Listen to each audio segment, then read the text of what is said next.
What is up, guys? Hello, it's time to strive.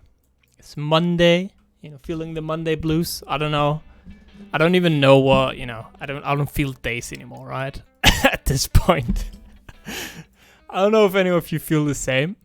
But because I'm writing my master's degree, it's like literally just, it's a blur. Like I don't have any like schedule. I don't have to get up for anything. It's just like a blur, right? So yeah, time isn't real. That's exactly how I'm feeling right now. Which is why I slept like one day. I slept 1 hour today.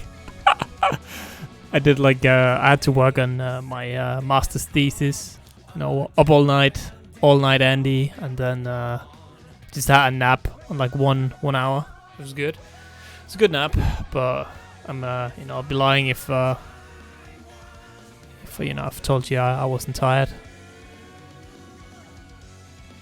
Alright. Yeah, I'm looking forward to getting a stable job, knowing what day it is again. That'd be real nice.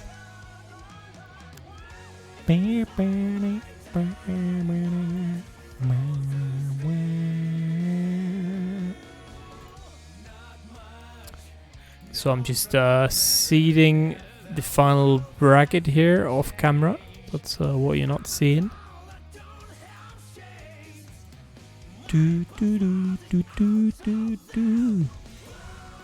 Man, this is such a banger. Also, I will unapologetically. I have to. I'll be commentating the first part here. Let's get like some top tier, saying bad burst saying commentator in the beginning. But I also have this cup noodle in front of me that will be my source of substance because I haven't really eaten. So I'll unapologetically, I'll kind of eat that during the first couple of matches.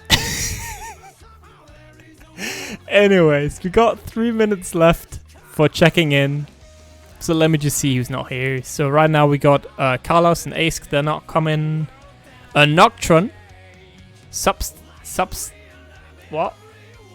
Substance, not substance. Oh, I say substance. Sustenance. Oh yeah, I do say substance, I guess. That is a very sexy number 11, I agree. So we need a Noctron, a Rotten Soul, FGC Punisher to check in. Same with a Mac Chump. Sus! Amogus! Oh no!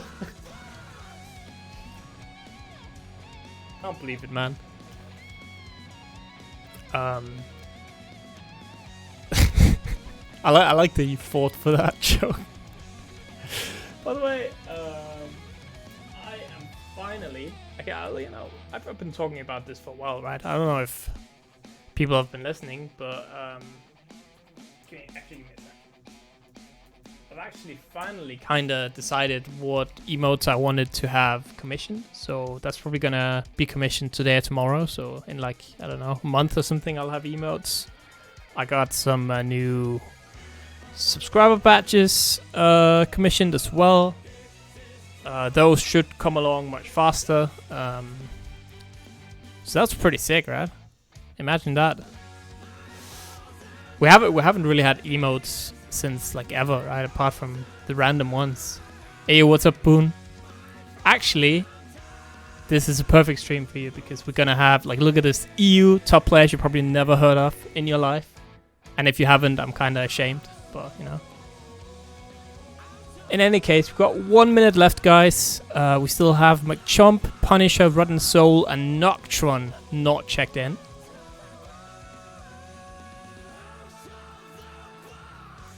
And it's looking like... Oh, we got 60 players. That's really nice.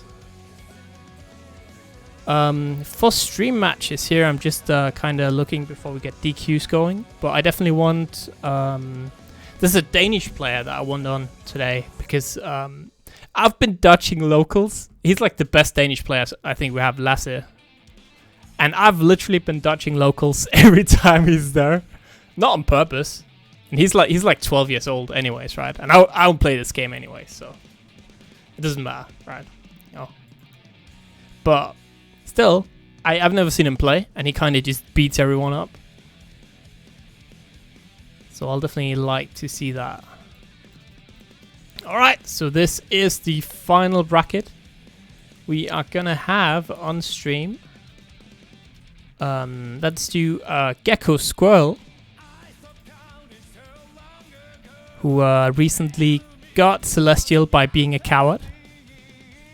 He will know what I mean.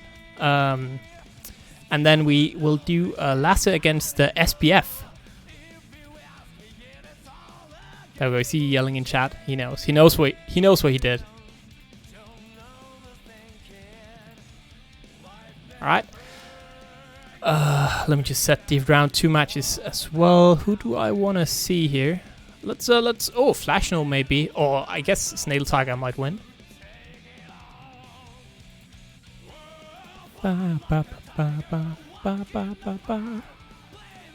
Wait, what? Wait, what? Do this one. So, I can confess too that I definitely didn't get Celestial the one time I got it by beating up, week 1 gold lose players with my Axel.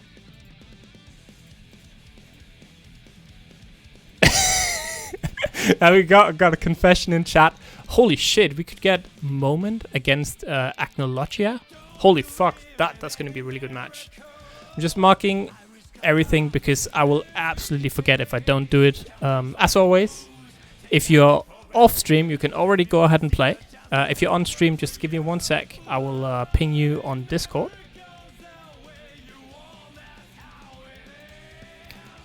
Like literally this Saturday when we were doing KOF, I forgot to mark the matches. And I actually forgot to mark up until the quarters. So one match was played up there, and then I didn't have a match for stream, and we had to do just sitting around for 10 minutes, talking about Matcherino and shit. And then when we do the next match, these guys are pinging me hey man, why is no match in stream? What the fuck? Don't you like us? I'm I'm just fuck, I forgot. I thought I was bullying, but it was just anyways. It was pretty funny. Ah shit, no, I don't want a time and date, thank you very much. I do feel like I should do this off camera, but there's not really any point, if I'm I gotta do it anyways, right? You might as well see my progress here. I need 2 more matches. Come on, Challenge. Yes. If Challenge is being slow while you're updating your scores, as you can see, maybe you just need to wait, or you need to refresh the page. That's just how it is in Sims. In any case, whoop. Let me ping people here and get this going.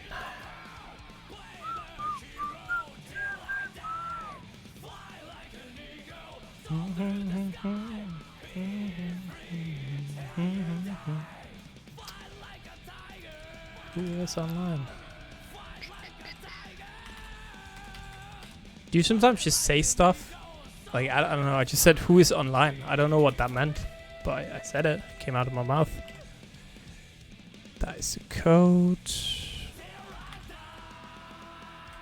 Again, I had 1 hour of sleep on an all-nighter. Okay, don't judge me if I can't, English well today.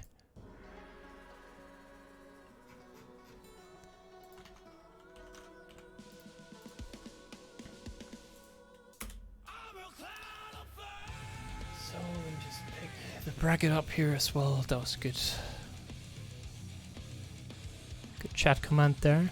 So Aku Baku and Gecko Squall. Yeah, I know. It's not like I sleep that little normally. It's just that I kinda... It just happens sometimes. My sleep schedule just got really shit. I'm sitting up to 5, 6 a.m. writing. Then I'm sleeping until midday. It's just kinda the master's thesis pain. I don't know what's day and night anymore,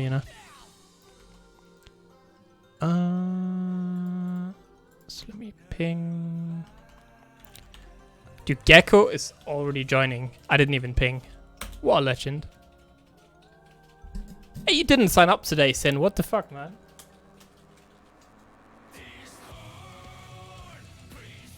You're here to play. I respect it. You just bought Elden Ring? I mean... that's fair, actually. Can't even be mad. I haven't bought that game yet.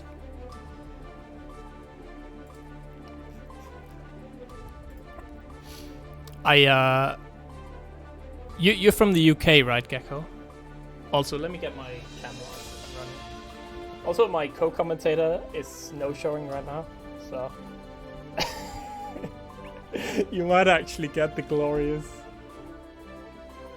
solo commentating. You know, it's like 2017 all over again here.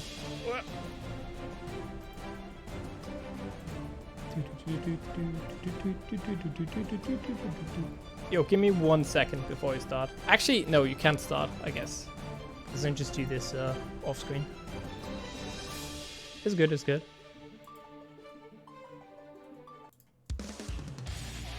In retrospect, I haven't said the names or anything. But you know, we'll work with that. Squall. Go Agu Bagu. Mankind knew that they cannot change society. So instead of reflecting Yeah, on UK themselves, against they blamed Poland beasts. here. Heaven or hell.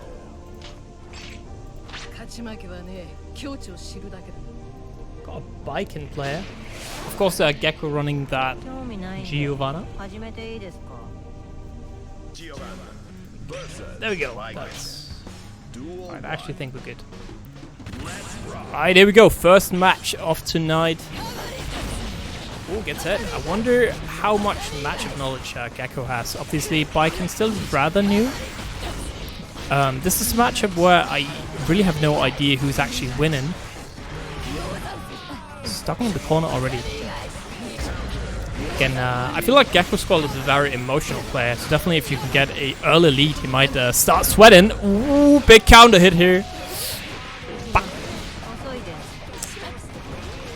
Somebody, it's all even. That's really all it takes in this game. One hit, and yeah. Oh, the super! But it's blocked. I like that though. Viking players really love just firing off that super. Gets a throw on that is first round there to Agubaku. Reminder that Gecko Squall said it would be an easy win here. Would be extremely shameful if they lost.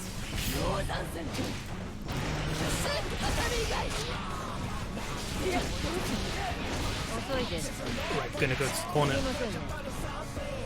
Oh no! I think... Oh shit, I think Gecko thought he had meter there because he's just kind of standing still, right?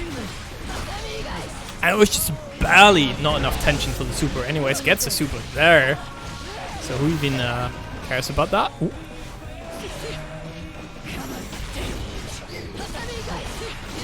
Dummy guys. Still a burst available for both players. Agubagu with 2 sticks of butter.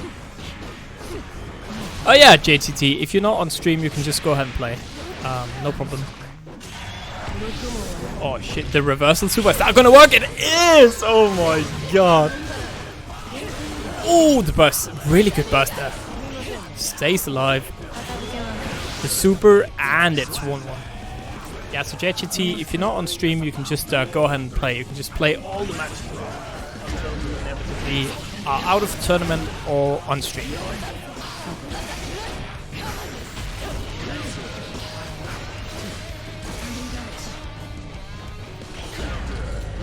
Hit.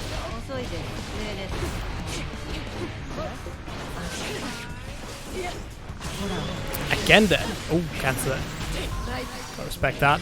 Ooh, the side switch. And that is a lot of damage. Gecko in huge trouble. And first round goes to Agubagu. Oh no. Oh no. I guess it won't be that easy, huh?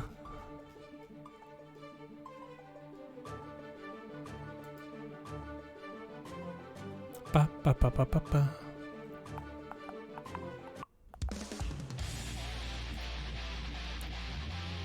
again, I would like to say that Gecko Squall did say it would be an easy match here, so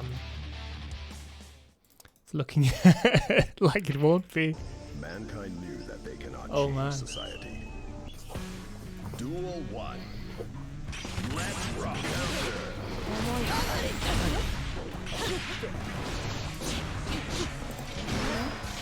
It's game 2. Got the Kai Kiske colors there on the bike, and I actually haven't seen that color scheme used before. Counter hit. Uh-oh. Again, Gecko just kind of stuck in the corner there. Argo spends the PRC to get offense going, works out perfectly here. Plus the bonus, building up some butter. Ooh.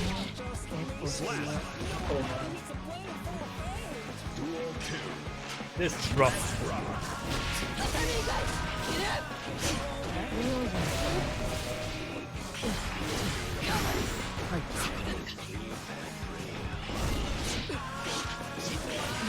Again, puts on the offense. Gecko needs this, right? Otherwise, you're gonna end up in losers round 1. And honestly, that's already a shark tank in this tournament. There's so many good players. You don't want to end up that early, especially.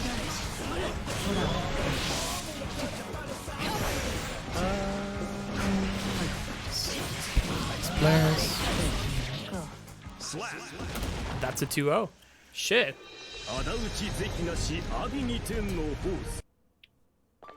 That was fast, man. I barely got to commentate that, I feel. So yeah, the 2-0. It's very not half bad stuff, gotta say. Yeah. Wait, why the... Oh yeah, it's first to 3.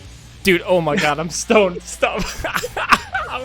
It's 2-0, we're done. It's first to 3, goddammit. Mankind knew that they cannot. It's the power of strive, you know, you just lose all track of, all sense of time, meaning everything's all kicking off. But yeah, no, absolutely. Gecko Squirrel with a little bit of trouble in this opening set here. Yeah. You just see these fast slashes, and as soon as Gecko Squirrel tries to commit to something, that 2H is just coming in. Geo is such a grounded character that some of these buttons that Viking exerts pressure with are just going to be so suffocating. Yeah. And I don't know if you're the Geo player what you're supposed to do here, right? Just getting beat out in neutral, you get put in the corner, you're forced to guess. That's really a situation you never want to be in. And then once you get that pressure, you know, your Geo, you'll love your safe jumps, but you just don't have access to them in the matchup. So it's like, it's a little bit dicey. But they do find this air super catching out whatever Bagu was up to. Tasting your own medicine, perhaps? No, they do manage to block it. Oh no. Extending. Gets the safe jump, just tries to kind of bait some kind of uppercut option possibly. Counter hit that. Forced to spend burst there. It's a dangerous burst to go for. They do find a counter hit. This could just possibly convert into a kill. 1 touch to do on both sides. The burst! Neither of them want to give up this first round. Who the hell won? That was Gecko. Nice. And that seemed like a really risky burst, actually. But you know, it played out fine, though. Gecko ended up taking, I believe, the first round of the set.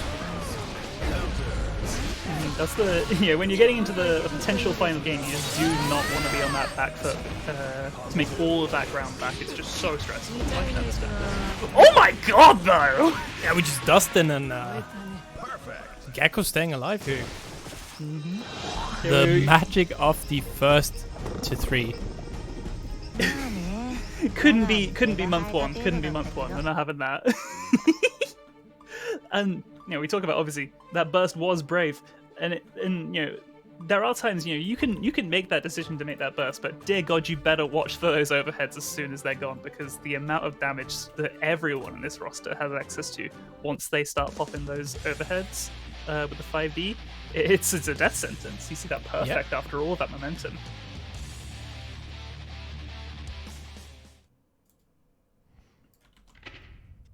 Mankind knew that. Duel 1. Let's rock.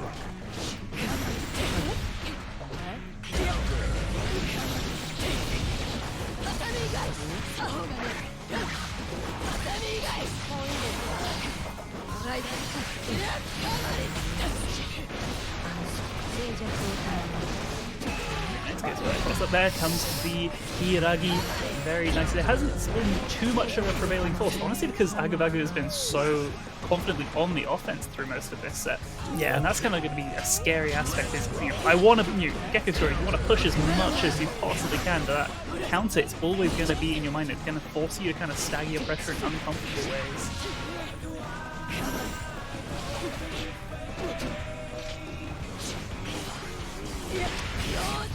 What? Oh. Throw. Those spaced out 6Ks can be so hard to contest after. The fact that anyone is blocking anything that's happening here, or rather impressive, going to get a safe jump. The instant overhead does drop the combo though. The throw through the BRC, it doesn't matter how much slower you are, but it's 2-frame option. And after all of that, after a really spectacular, kind of showing of life in Game 3, Agabagu just turns it right back around again. Yeah. And that is a 3-1 victory there. Agabagu, confident win. And, if you're Gecko Squall right now, you're probably feeling it, right? Yeah, it's not exactly the way you want it to go. Oh, wait. But at the same time, you need to mute the OBS Ninja. Got a little bit of an echo chamber situation. Understood. It did sound pretty rad though. Wait, did I actually? I think I got it. Wait, oh my god. Or is that on your? Wait, no, it has to be. No, the stream players couldn't find the lobby, and I copy pasted the wrong code. It's all going great so far. It's all going great. How are we doing, everyone? Oh my god, dude. It be that way sometimes. It be that way. It's all good. Look, man. Okay, I'm struggling. I'm just eating this delicious cup noodle while commentating. I'm like having an energy drink on the side, It's like. I'm not gonna say I'm disorganized, but I did have to just nip downstairs and be like, "Don't worry, I'll reheat the meal later." Yeah, I gotta get on the mic, so I do apologize for the late entry, but we are here with, of course, SaltyEU Strive. Yeah, number 25, and obviously, as always, we do have a Match Reno page as well, where you can support the. I'm not gonna commentate the entire event. No, luckily, we got Rexu Salen standing in after me. But yeah, we got the Match Reno page where you can obviously hop on. There's plenty of codes that you can claim for absolutely free. It will add $0.25 to the prize pool at no expense to you. There's also sponsor quests that we realized during KOF are actually kind of broken. They'll definitely, click on a couple of links, bam, boom, bam, and suddenly you add like $2 to the prize pool, paying nothing. So that is something I would appreciate if you guys would check out while we have a bit of a wait. I think the players will probably ask me in a second if they can play. If you're on stream, by the way, for the future, you can just always play. I'm a very fast TO, and even if I'm slow, it's okay. Who cares about a little not getting to see the eagle flying? We can manage. Yeah, I can change the flags on the go here. All I'm saying is, yesterday I got to commentate Hearts of Blazing, and those codes went by so quickly. So if you don't want to get outdone by a fellow did they EU, blaze by? Would you say they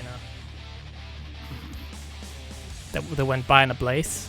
Or you could say that. In a heartbeat, maybe.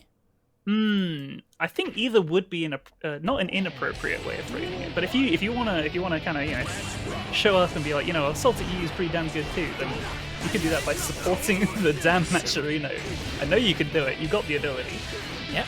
But yeah, we got. I love that this guy's tag is literally just his first name. That's no doxing, by the way. That's literally like it's like being called Steve in Denmark, okay?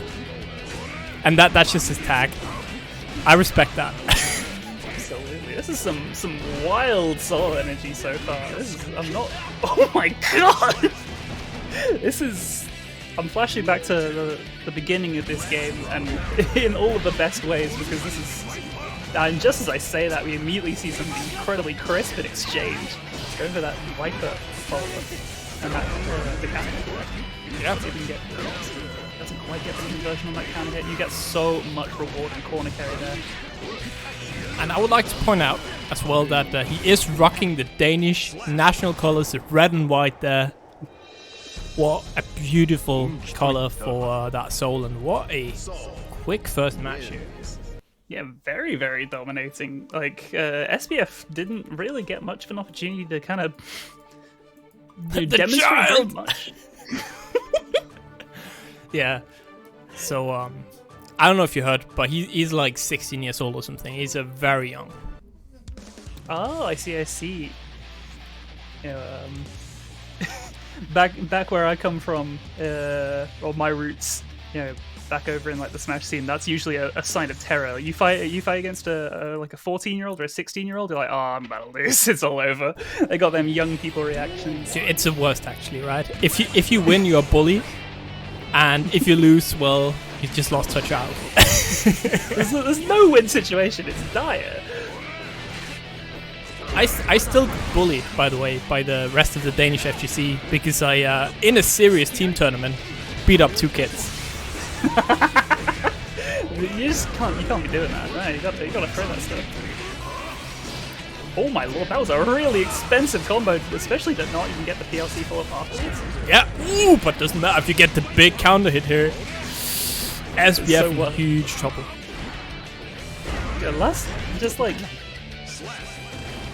there's a lot of very, very early era Soul stuff, and mostly I would kind of chalk that up to SBF maybe not being quite so comfortable in kind of negotiating Soul, because Soul isn't a soft character by any means. This character is incredibly strong, but the counter play has definitely been kind of found a little bit to what Lass is doing, and kind of getting away with a little bit of nonsense. I don't want to say too much because it is very solid offense, kind of.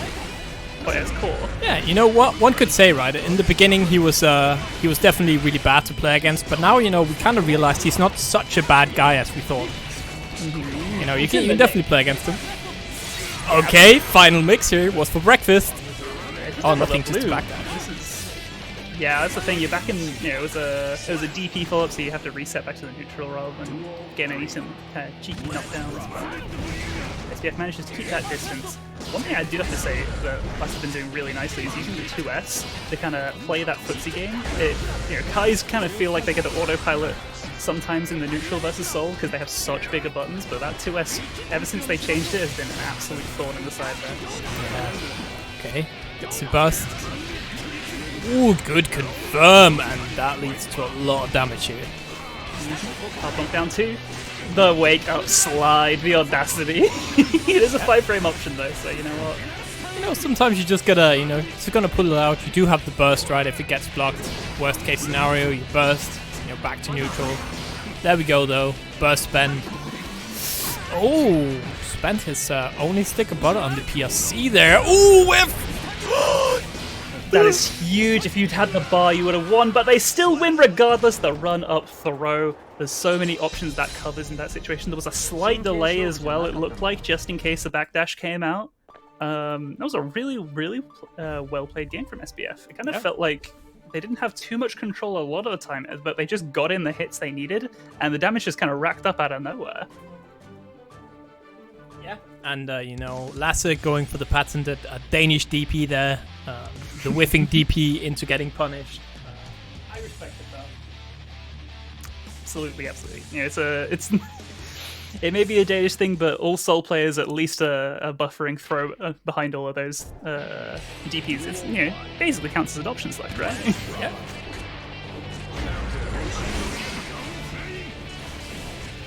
I do not like that burst. I appreciate wanting to kind of get that early momentum, but on such a 2-piece combo like that, trying to burst out, Lassie kind of giving me a little bit of a worrying vibe. One thing actually I would like to point out is that I don't know how used he is to being on. I don't know how many of these tournaments it's actually. I think it's like one of the first one he's ever played in. So there could be some nerves on his side. Ooh, the big counter hit though.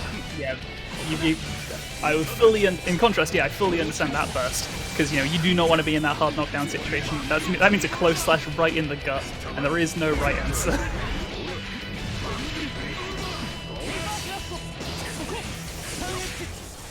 Stun edge. Again, you definitely do not want to lose this match with the lasso right here. Going down 2-1 is always so scary. Gets a counter hit. Yeah, and once again, hard knockdown. No real pressure in the mix, but they do get the +2 situation into the throw. It's very rare to see Kai's not trying to, like, 6p their problems away after getting fast slash by souls these days. It's not something SBF has kind of opted to do far too much while they're in pressure. Yeah. Yeah, real negative. This is round 1 right now, the second match of round 1. After this, we'll move on to round 2 and the DP. Woo! That was such a beautiful RC, and that is what happens when you try and backdash at a close slash. Yeah. I'm a Tekken player at heart, right? And in Tekken, we love backdashing. Let me tell you, what was that? Did I just say, oh my god, my pronunciation. Did I just say, like, chell you? Chat's like, that's how you speak if you're from the streets in Denmark. You say, like, how should I chell you? But in any case, whenever I backdash in this game, I die. It's the thing, like, Guilty Gear players traditionally love backdashing too. Like, some of the frame data on old school Gear backdashes are criminal. And it's not so much the case in this game. It's no Street Fighter 5, but they definitely look a little too designed compared to old games. So, and characters like Soul will just keep you alive for those backdashes. Uh-oh! Oh my god, you didn't get hit there! What a beautiful conversion as well with the run cancel. Command throw. Counter hit not able to get much off of that, and Lasso up to spend his burst. Wants to pile on the pressure. Ooh! That could definitely have been a follow-up in that situation, right? That was a really high hit. Going straight to RTL, that is going to get blocked though. Oh, you see that punish? I love that actually. That shows some real control and awareness. We talked earlier about how there was a little bit of potential for nerves, but that tells me anything but about how Les is feeling in the situation. Yeah. You know, there is some confidence to be had, right? You go up to the TP again. The audacity. Yeah. Plus, never even heard of it. You know, you go up 2-1, right? You're feeling confident. You've been playing pretty well in the set. I feel like that's something that can definitely ease you up a little bit. But getting that final round here is always the hardest. And it's 1-1. Yep. Power of Kai, just like that. The ability to really just control that ground game. If you're not seeing those 2 S's, hitting those counter hits, Soul is really going to struggle on that ground. Beautiful. If they'd found that full conversion on that second 5k, I would have lost my mind. Yeah. And not able to get the another wake up beat. That was so far away. All beautiful stuff going straight through that gunplay. You've not seen a single 6-8 through those dire cuts in the corner. There's always going to be guaranteed once you hit the corner. Oh man, dude, I love last burst. Yeah, this could be everything. 1 bar on the table for Lassie. Never mind. Denmark not free. Woo!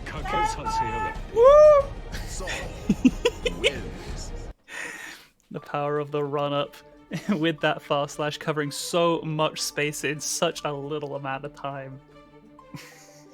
That was a really fun set. What do you mean 3D fighters? Sad smiley. 3D fighters great. Though I have just canned Tekken from our tournament lineup for now because it was dead, but still. It'll be back, I'm sure of it. Tekken's too strong to stay dead for too long. I forgot to ping the next players. Oh my god, dude.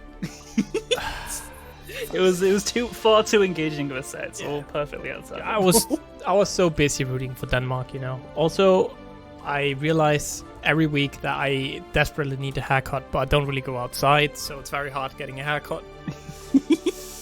I mean, I couldn't possibly comment, but I'm not in a dissimilar situation.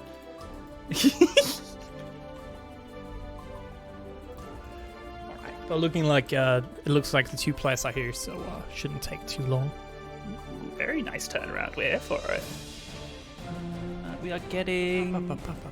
If I can track it down. We're getting Lukey against Snail Tiger, and now Snail Tiger is somebody who did really, really well last week. I believe they got into top 8 and that was a stacked tournament as well last week. Everyone, and I think there's quite a new player as well. Everyone with Tiger in the name, we realized, are strong.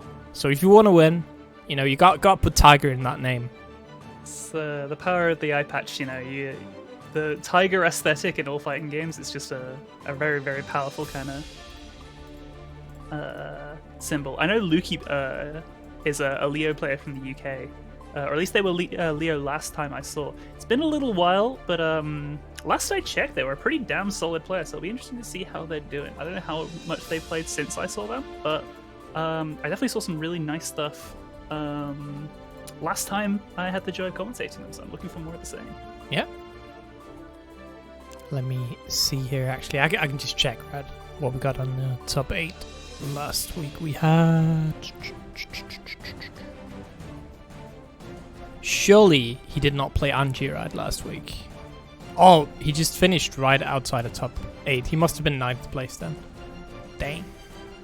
I love the power of Leo to elicit these 2 exact opposite reactions as soon as he comes up as a topic.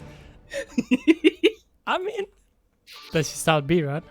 Oh, you played Anji? Alright. I see. It's a new era out here. Speaking of new era, we still have 36 codes left here. And, if you want to move into the digital new era, you need money, right? Money is sweet. We all, as we say, we love money. So I'm sure the players love money as well. And you can support them simply by just pressing this little claim code button here.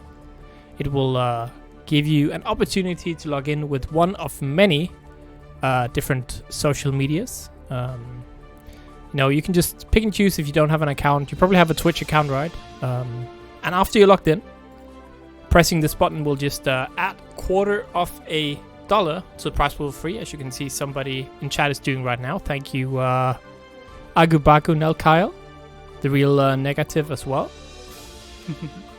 And of course we also have a lot of sponsor quests, and some of those are actually quite nice. Like, if you're lazy, honestly, you can just press this link here. It will take you to, I believe, an Instagram page, which will add just, again, 20 cents to the prize pool. You don't even have to follow anything when you're there. It's actually wild. It is very wild. I hope I got the right size for the players, but I think I got the wrong one. Yeah, I think so, but you know what? They'll live, right? They'll live. We have Anji Mito versus Kai Hisk kicking off here. I love this Anji color. That is a very clean Anji color. I don't have the highest opinion of Mr. Mito, just from plus our trauma, but I've seen some very, very nice stuff developing with this character. This character that a lot of people have no faith in, least of all Anji players. Yeah. Oh my lord, that was a beautiful pickup. I did not think that combo was still going. Speaking of colors, I do feel like Snail Tiger's color scheme is kind of whack. See, not the best. The palette, I think the palette in a Void would look quite nice, but not on this character design. I think the hair color in the blue is very nice on the yellow eyes too. We're also operating on the May stage. Hopefully both of the players have a decent PC. You've got to hope, right? Because otherwise... Oh, these spins! Obviously I understand why you don't want to have to take that mix up from the charged Sun Edge, but Lukey is just kind of putting themselves in really precarious situations where Snail Tigers have to kind of have their way.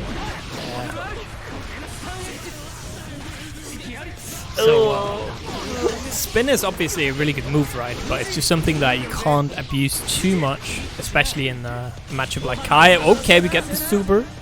We get the insane Oki here. And what's Lukey gonna go for? What's for breakfast?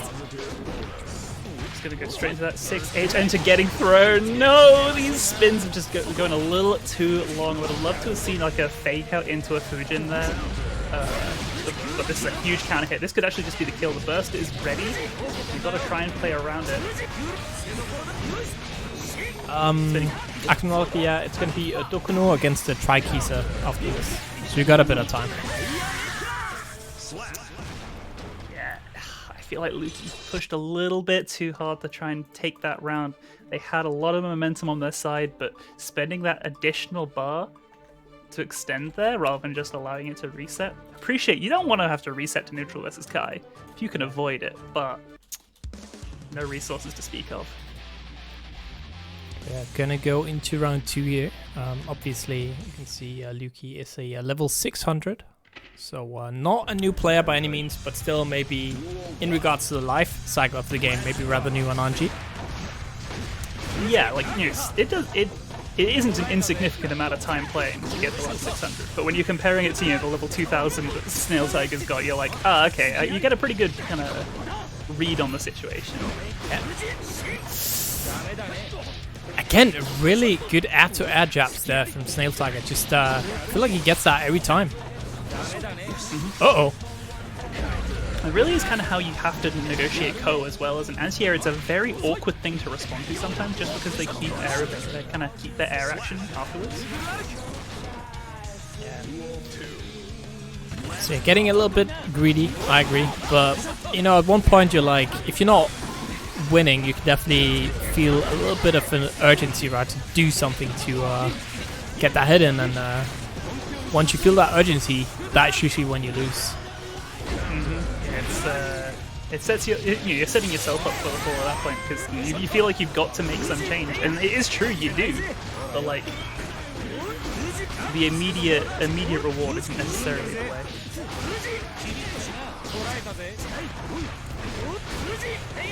Fujin, jumps the throw, and that should be it here. 2 sticks of butter, the super. What?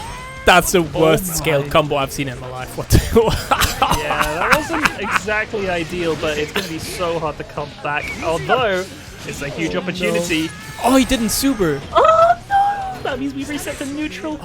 And they go for the counter on the... I appreciate the idea, thinking they're going to round start slide. They got the meter to burn. But Snail Tiger more than comfortable sitting back.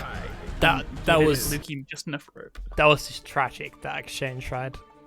Snail Tiger spends 2 bars to do 10% damage, and then Luki doesn't super with, tries to parry and dies. It's just a sad exchange. I'm guessing that it was a situation where they were kind of, they went for the super a little too early and they were still in the Fujin stance, so that's when you get the overhead instead, which, happens to the best of us, right? Happens to the best. It's not over yet. We have got another game possibly still on the table, but the immediate round start Ko into getting thrown does not set a good precedent.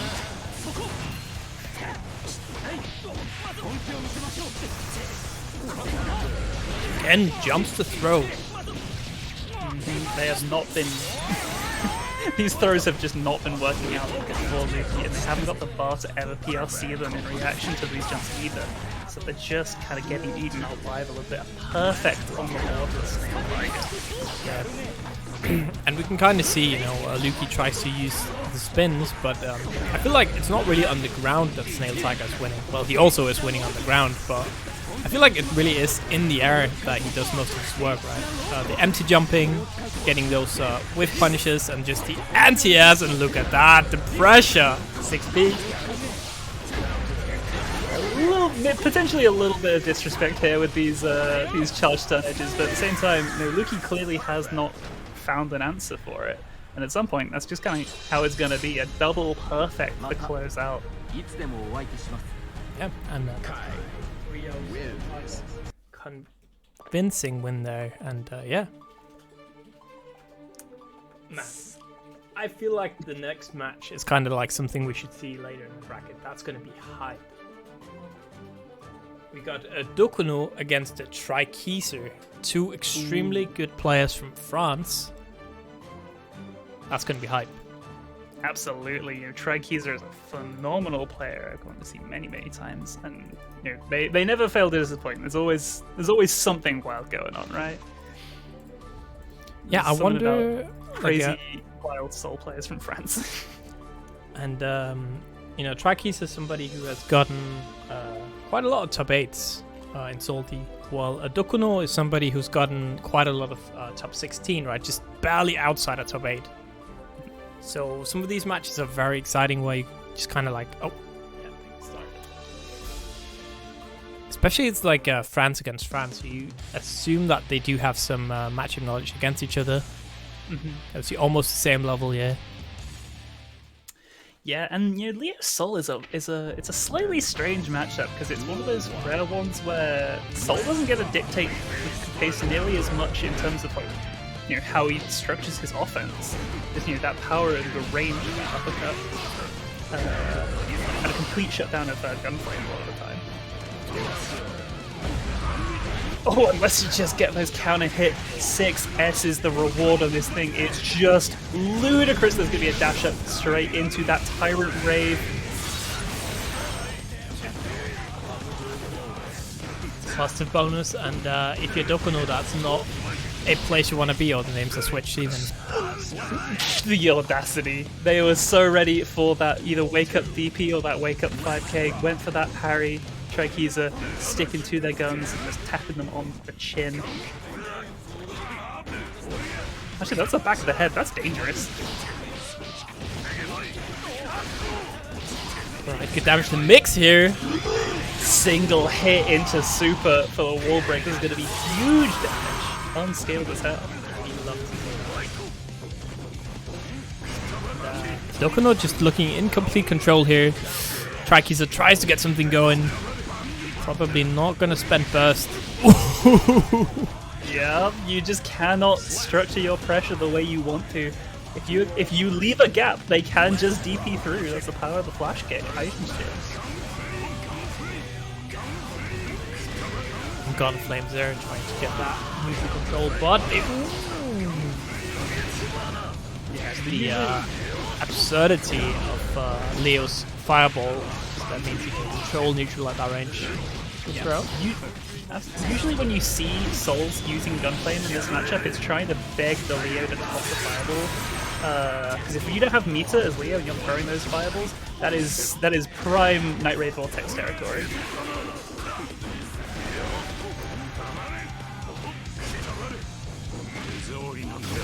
Oh, the round throw! That was a very, very, very tight situation. It's gonna be a nice low check from Dokuno to take that first game. Very, very temperamental first one, I have to say.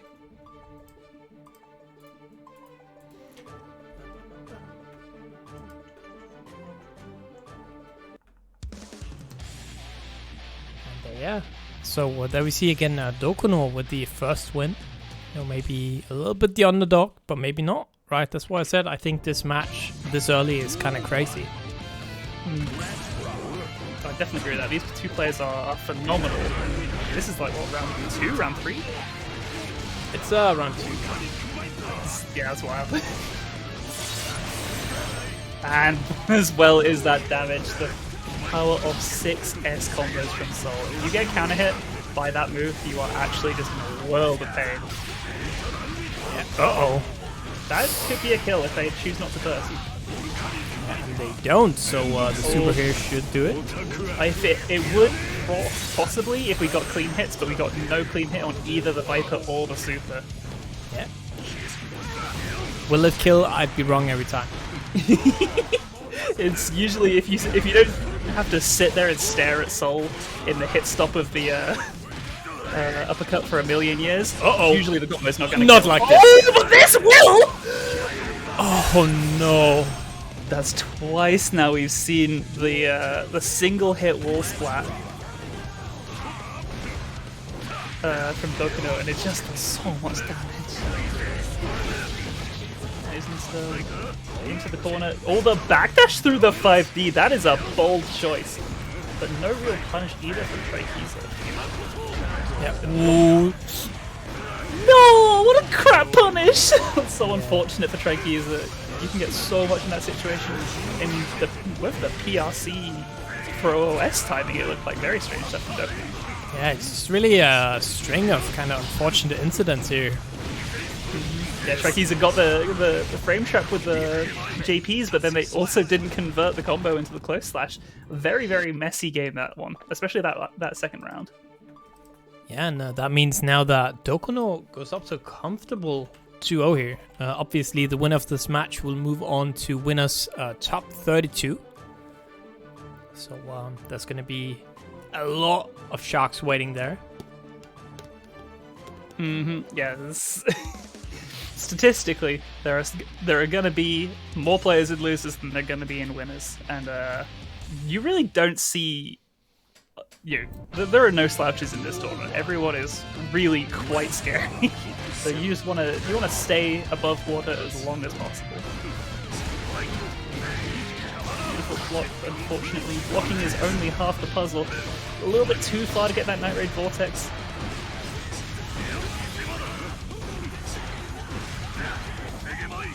And again, Trakiza just kind of gets stuck in the corner. Okay, gets out. I was going to say, yeah, they have a very patient kind of approach to defense. Usually Soul players are a lot more proactive, with your 5Ks and your DPs, trying to force the situations. But that definitely has been Dokuno's role more than anything. Super doesn't kill here. It is a one-touch game. It's going to be a hard knockdown. What's the situation? The Fafnir hits, and the wild throw doesn't kill, and then wake up DP, please! Oh, I don't think there was any doubt in Trakiza's mind that they'd taken that round without wild throw. Otherwise, there would have been some kind of approach and some kind of pressure, not the amble forward and getting DP'd. Wait, what did I say? One was stone. I got the throw. It's worrying when you don't even know how it's happening at this point. Yeah, I was eating my noodles, okay? I didn't look. I just Oh, and that's gonna be it, just like that. 3-0.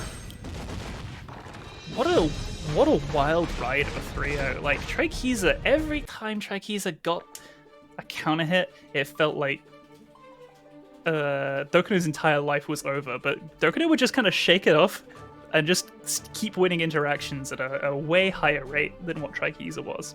Yeah. A very strange set, I have to say. Big fan, though. Again, just kind of a series of unfortunate events there if you try Kisa, right? Just kind of running into a lot of situations, as you said, where he really should just have gotten the kill. He really should have just gotten the round, but then, he drops these huge life leads. He gets like a bad punish, could be some nerfs, I don't know. And just turns out extremely unfortunate for him. To me, it kind of felt like it was a little bit like a lack of being quite warmed up, because it was situations where it felt like Trakiza was potentially being thrown off by the situations they were putting themselves in almost. They'll get a double JP off of a Bandit Revolver, and then they kind of do a micro dash into a close slash rather than just linking it immediately. Yeah. And that's kind of just not recognizing, these JPs have actually connected, I can combo here, because you're still kind of in pressure mode. Yeah, I guess just maybe not being quite up to speed with what they need to be doing. It could be Rust. I don't know how much they've been playing recently, but either way, sometimes you just kind of don't play your best. Yeah.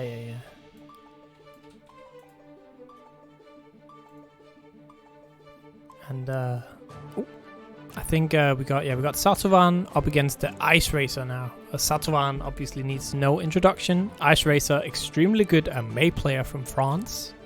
Ooh. it wouldn't be this region if it wasn't for some Eddie versus May action. It's true. It's kind of the brand, that and incredibly centralizing ram pressure. This matchup is funky. Well, it looks like Ice Racer is hovering the soul, at least coming into the lobby. You can never trust that, especially when they're literally dressed up as May, but... Man, you never know. We had the mix-up, of the Totsugekai, and I forgot what the other one was called. It's like something Dragon Install May. And then they, you know, the Kai player was dressed as Mei, and the Mei player was dressed as Kai, and that was like a whole thing that going on. They're just trying to throw stuff. Yeah, it looks like we're getting the Soul from Ice. Yeah. The Soul versus Eddie, which is a little bit of a weird one. I'm trust me, I'm glad that I get to commentate this much Soul. I love this character to death, but and usually EU is a little bit, you know, there's not as many souls as you would expect for a character that's, you know, as simple and as strong as this. But I'm getting my fill today. Yeah. Let's just see how they get around, you know, oppose. This is the big question.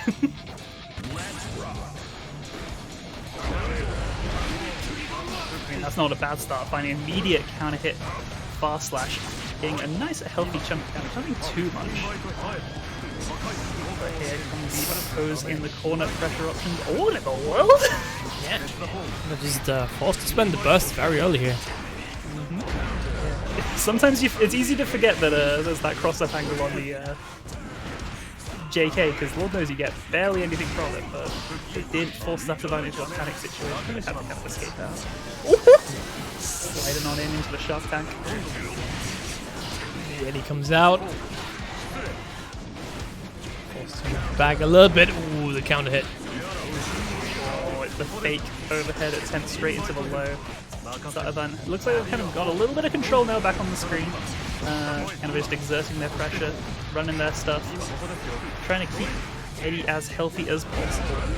Because one touch will do it right here, just as they get the burst with the final hit.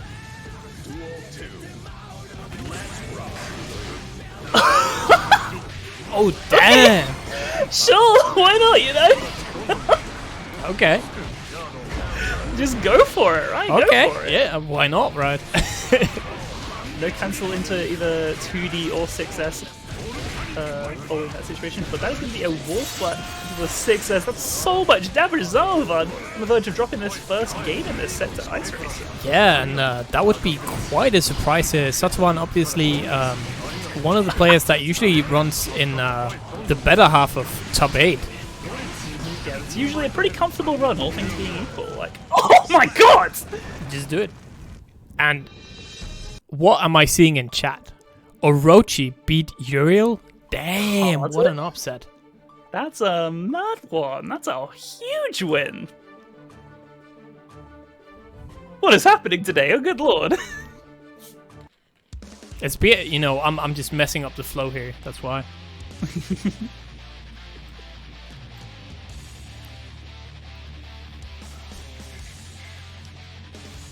Yeah, it's power of soul, maybe. 3-1 over Uriel Legion. Damn, a 3-1 even. Damn. Solomon Badman doing some work. To be fair, Uriel could be tired from traveling, right? This is true. They've just gone back, surely, right? Uriel is the kind of person that will actually just grind this game like way too much, right? Just traveling overseas, coming back, you know, the day after, the day at, just playing in another tournament. Another tournament. Give me 2 more tournaments. That was a very, very scary situation for Ice Racer. Luckily for no punish! Like, oh, just up to take that corner. They are going to be able to find a nice scoop there. Not a huge damage punish, but back to the middle of the screen with basically even health. Oppose just hanging out there, begging Ice Racer to make a bad decision, which is, you know, pretty much most options. Yeah. Are there any good decisions in that situation, man? It's pretty much stuff like, you know, YRCing, Red RCing, trying to find some kind of way to break through. It's a pretty limited selection of tools. Without Wild Pro, if you're feeling particularly, like, you know, psychotic. The Bandit Bringer again hits. And with momentum as well, pretty much does give you almost always going to give you that option to combo out of it. Forcing Zalvan into a very, very precarious situation in this round. And also just getting the dog killed by the gunfight just like that is going to be a little bit dicey. Luckily they get it back so fast. This character is very, very, very scary. The speed that this character builds that gauge back compared to previous entries will always throw me off. Just jumping back, trying to control neutral here. It is, there we go, one-touch game. Oh!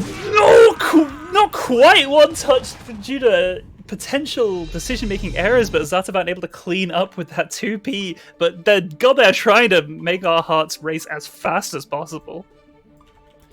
Yeah. This is a wild set. I feel like this is tonight has just been a series of like yes, yes, yes, no situations, you know?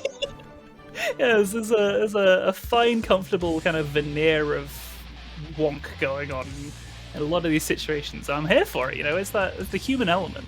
Yeah. I'm not here to watch everyone play perfectly every time. I want to see when everyone's, not kind of playing on their A game or A minus game, right? Yeah.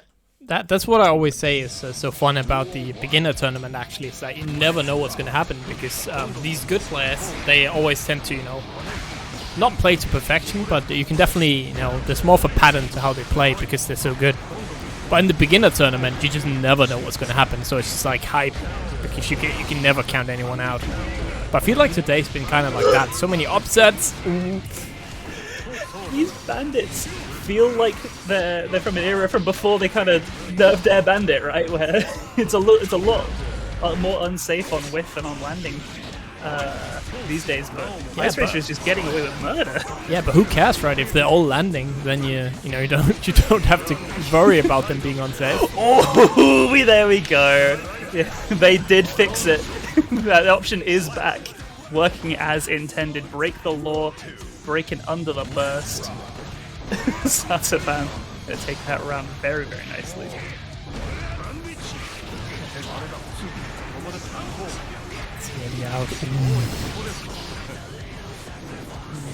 It doesn't feel like Ice Race is still super comfortable kind of negotiating a pose. They are swinging into it a little bit more than you would usually hope, right?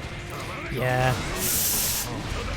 But I mean, if you're confident playing that style, then I think it's been working out so far, so I don't mind it too much. Oh, there we go. Finally, just a raw DP coming out from Ice Racer. Maybe that's an element that we need to see a little bit more. Ooh, just because they had no momentum, they couldn't get close enough to get a HVV. And once again, Ice Racer has ended so much of their pressure with Gunflame, and Zardovan has not kind of adapted. They keep on expecting it to either be empty pressure or like a fake Gunflame, possibly. And they're getting just popped up by these fires. It's not doing too much damage, but it keeps Ice Racer in control. Ooh, the mix. Oh, what? What is... I got hit there as well. 100%. That is some spicy stuff coming in from Zardovan, going into Executor X to get that wall break, to generate the gauge, and that is really the audacity. Yeah, that's rough. That's real rough. Oh my lord. There's nothing funnier to me than Night Raid Vortex PRCs. It is the funniest option in this game. Because it forces the opponent to play so reactively and cover that low angle space. Yeah. Because what if you just decide to basically teleport people from full screen? Well, it could happen at any time.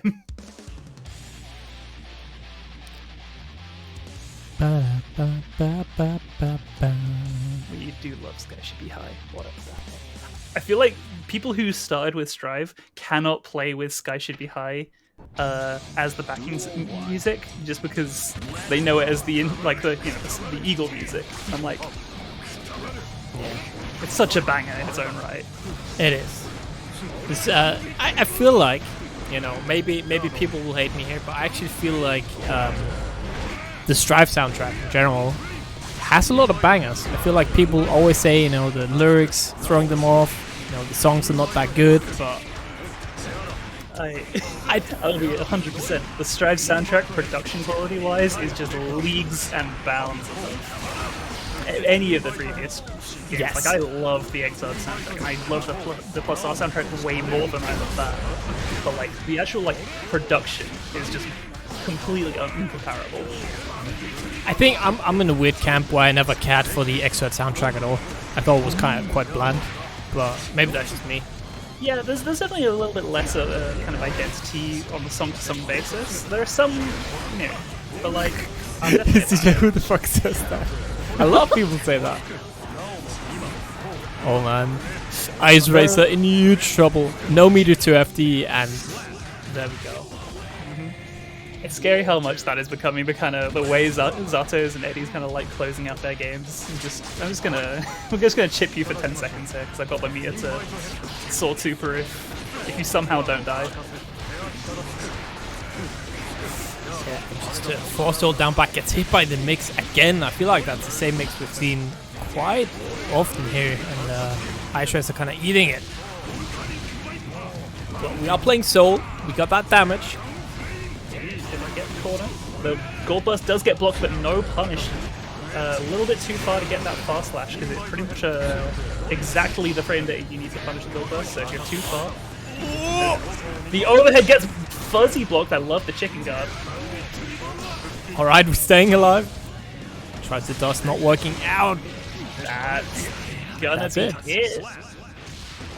You know, for a really scary first game for Zatavan, where they kind of, you know, I think they got a little bit blindsided by some wild soul play. They very much cleaned up in a really nice fashion. And that means now that we are moving on to the next match, which will be Armix against the Acnologica. I think how do I always read it? Yeah, Acnologica. Acnologia. Jesus. Acnologia. Acnologia. I always spell the tag wrong. It's a complicated one. It's not the easiest tag you've ever been given. Let's be fair. You know, Armix I can get behind. Armix 27, right? Easy. Done. It's got a very, you know, Xbox Live energy to it, and that 27 at the end is just like a classic, right? I don't know if they actually use that in the real tag. But, you know, there's always the Matcherino name's always funky because there's so many Matcherino. Oh, yeah, it's the actual tag. Armix 27. There we go. Gotta love it. And what there's also a lot of on the Matcherino is still codes left. We still got 27 of these things. Come on, make sure to type in exclamation mark Matcherino. Get in there, click the claim code button. You can get in with Twitter, you can get in with Twitch, you can get in with almost any conceivable method of login. I guarantee you have access. Yeah. Please help contribute. And it's simply as easy as logging in and pressing this button. Oh yeah, Matcherino can be a little bit, you know, sometimes needs a bit of grease. Yeah, sometimes they do need a bit of grease. The website has been having a little bit of trouble lately, I've noticed. Sometimes it will not work on my desktop PC, but then it works perfectly fine on my phone and laptop. And otherwise, usually makes no sense. It's kind of weird. However, remember, yeah, Damascus took the time. Look at that. The busiest man in the FGC right there. We're being graced by an ethereal presence. And they are here. Thank you, Bolt. Bless the Bolt, you know. Good lord. If they can take the time out of their busy schedule to put in that 25 coupon, get it done. Get it done. Alright. So, Armix rolling with that Ram here, while Acnologica, of course, gonna go with that G1. What a deal it is. Spicy stuff so far, gonna get that safe jump. And the throw whiff from Armix, trying to call out a throw. Not a great start for Armix, can't lie. What do you mean, Acnologica? I say Acnologia. Oh shit.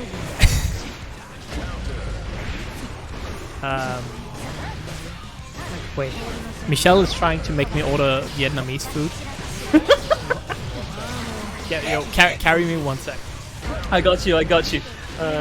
Gonna see a very, very scrambly situation, but a beautiful pickup from Acnologia.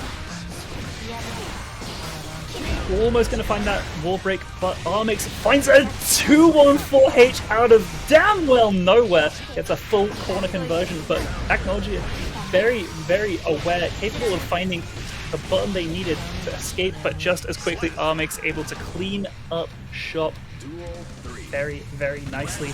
Evening things up after a really, really scary deficit. Round start, air slice. Gonna get that knockdown.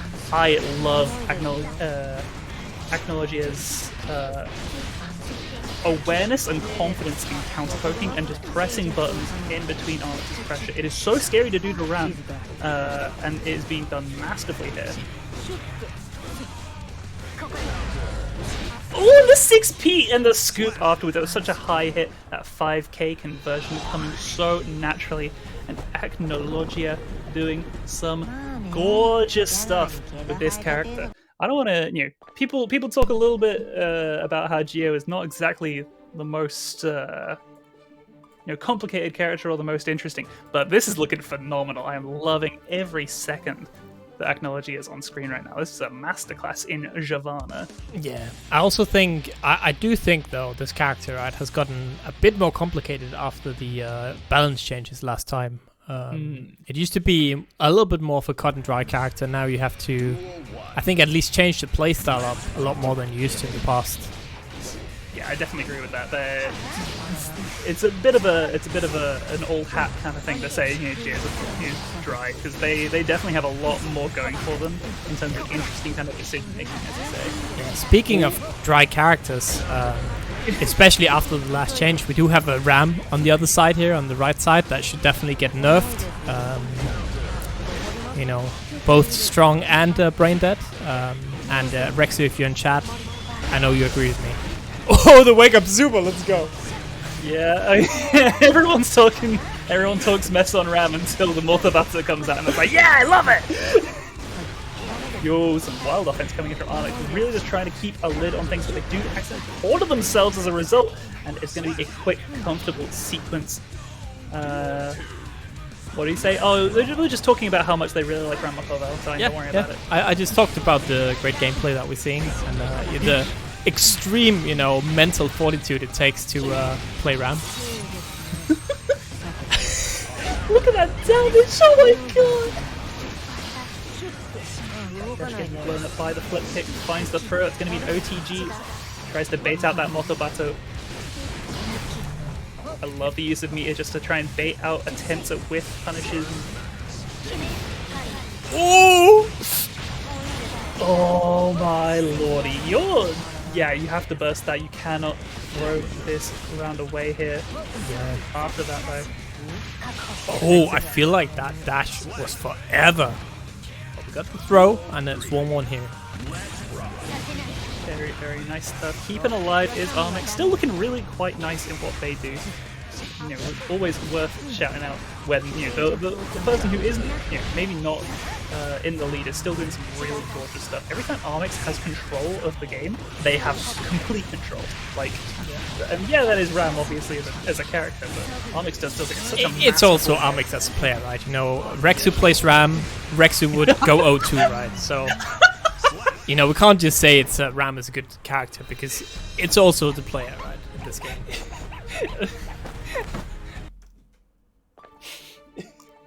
I can't.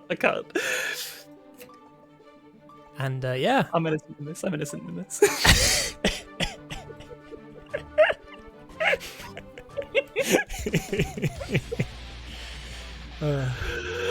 game three. It is game three, right? Yeah, probably game three. Yeah, it is. So Armix takes game 2 here. I do like what I'm seeing from Agnologia on the defensive end. Actually spends a lot of time on defense, doing a lot of FDing just to get that Ram away. Onyx already won that grudge match. Okay, I already beat Rexu, and it was free, and I don't even play the game. I don't want to distract from this, but that was such a beautiful conversion from Agnologia. Yeah. Get the jump in, jump cancel aerial straight into air super, gets the corner, and just kills off like 2 interactions. Beautifully done. But to be fair, this grudge match is important. I don't want to take away from it.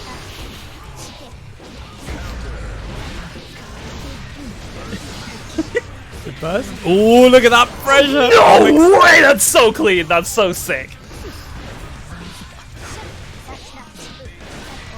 I cannot understate how much I love Acnologia's button choices in these situations. They just find the most masterful buttons to press and get these ludicrous pickups from like juggling like juggling like 5 P's and stuff.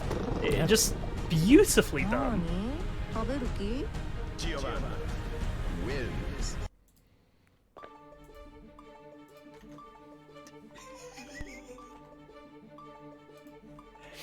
These both of these players are actually blowing my mind with how cool they are. Like Armix's like pressure structure is just really, really beautiful.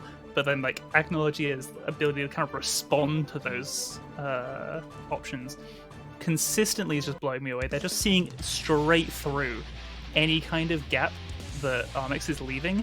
It's like, no, you've got to keep this all tight, because if you let up to try and get a cheeky dash up throw, I'm just going to kick you in the head and get a full combo conversion out of it. Beautiful. Yeah. And let's not, all the trash talk aside, this is an extremely high level match. There's no doubt about it. Both players extremely talented.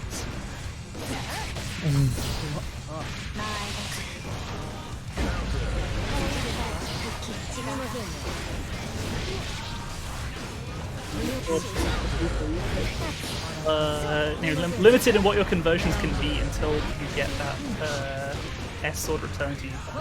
Yeah. That's one thing I've been noticing this match. I feel like Armix is very trigger happy and throwing those swords. Like, look at that now, right? You're stuck on one sword, the other sword at the other end of the map. That's not really what you like to do on Ram. Not really, but it is kind of it's giving them the space that they need to breathe, and they're somehow managing to kind of make it work, like just out of the using just the S buttons. It's definitely bold. Don't be wrong, I agree, but it's somehow kind of working out for them so far. Yeah, it's something I say, like, I don't see like players like Sandro do that very often, for instance. So it's but yeah, I feel like it's been working out. So then even though it maybe strategically it might be a bad choice, if it's working out, then probably it's a good choice. It's just how it be. Yeah, you can't argue with the options they hit, right? Right. It's hit by the throw. Again, stuck in the corner here. Acnologia still with that burst available. Should the pressure falter here? Ooh, the whiff throw. No! You have to react to what the visual your opponent is giving you is during BRCs. You can't just go for the fastest one. That flip kick was such a gimme for Armix to respond to, and they just whiffed that throw and put themselves on set point for Acnologia. It's a counter hit, alright. Another counter hit, and Acnologia forced to spend the burst there, and that's probably the last burst of this round. That backdash was beautiful. They scouted the option so hard from Acnologia. They've been getting a lot of very cheeky throws. Chase of your own medicine. And it's 2-2. Armix looking absolutely fantastic. I don't even actually know if they needed to go for the LC there, but because obviously you have access to the 214H after the throw, but you know what? It's better safe than sorry, right? Respect the choice, right? Just make sure the kill. It's not. Don't leave it to chance. Not in this situation. Of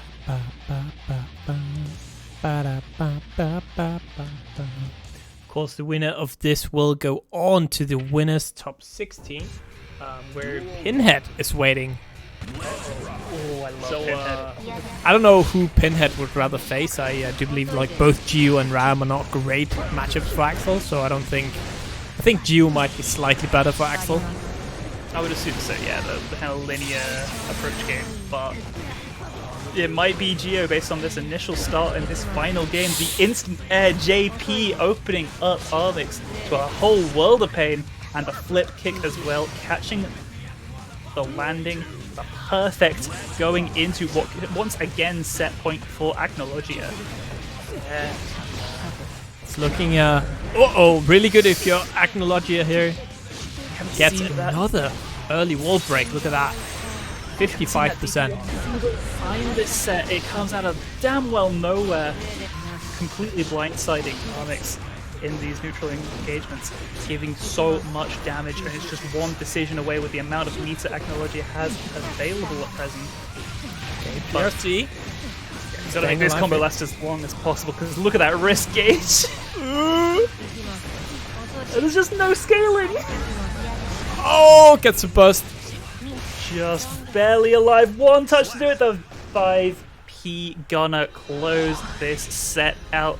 Armix is going to be falling to Acnologia in a 3-2 situation. What a beautiful down set. That was one of the most hyped Guilty Gear sets I've ever damn well seen, and we are not even in top 16 yet. Yeah, that's really a testament, right, to how stacked these events are. You know, we've got 60 players, and top 32 we get matches like this.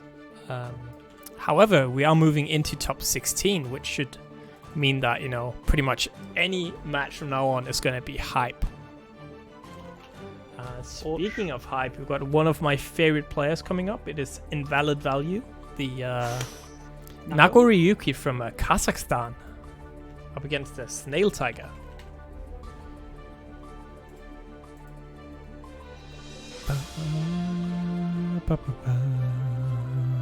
Of course, Snail Tiger we saw earlier on doing a fantastic show of some really, really solid, clean Kai gameplay. Yeah. There's pretty much nothing you could physically criticize about how they played their previous set. Invalid Value, though, obviously phenomenal player. Will absolutely give them a run for their money. I can never underestimate Invalid Value because they can just kill you at a moment's notice. Yeah, so Invalid Value have placed top 8 quite a lot of times, but they did have a big break, I believe, 2 weeks ago where they actually won the tournament. That's by far the best they've done. I mean, you can't get better than that, right? That's true. That's true. But you know, if you go from like a bottom of top 8 to suddenly winning, I feel like that's showing such a huge amount of progress here. But here we go. First match, top 16. It's also a little bit of a funky matchup. Oh my lord! Do not charge Stun Edge in my face. The audacity. And that just Beyblade him. Yeah, like. I feel like Kai really does actually have a lot of ability to kind of keep Nago at bay here, but it's always going to be at that risk. You know, when if you make a single wrong call or you're a little bit too preemptive, Nago is just going to eat you alive in an instant. And Snail's like getting the first round on the board here. I do feel like it's so weird for me with Kai because I always felt like in the beginning of the game people were kind of down talking him. It's like, yeah, man. Middle of the board character. Still now, I'm not even sure he gets the respect he deserves. He is so much stronger than Kai players will tell you. Like, we see so many excellent Kai players get really good placings, at least in Europe. And even in America, we saw like Frosties. There was some fantastic Kai play on display there too. This character can get it done. Yeah, clean footsies. A little bit of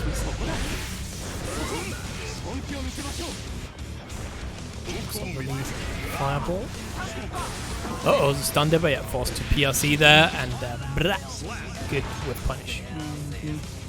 Yeah, once you get to those final hit situations where you'll die to anything Nago can put out, you can't toss those fireballs anymore because they can just 5H those on reaction after most spacings and cleave straight through and into you.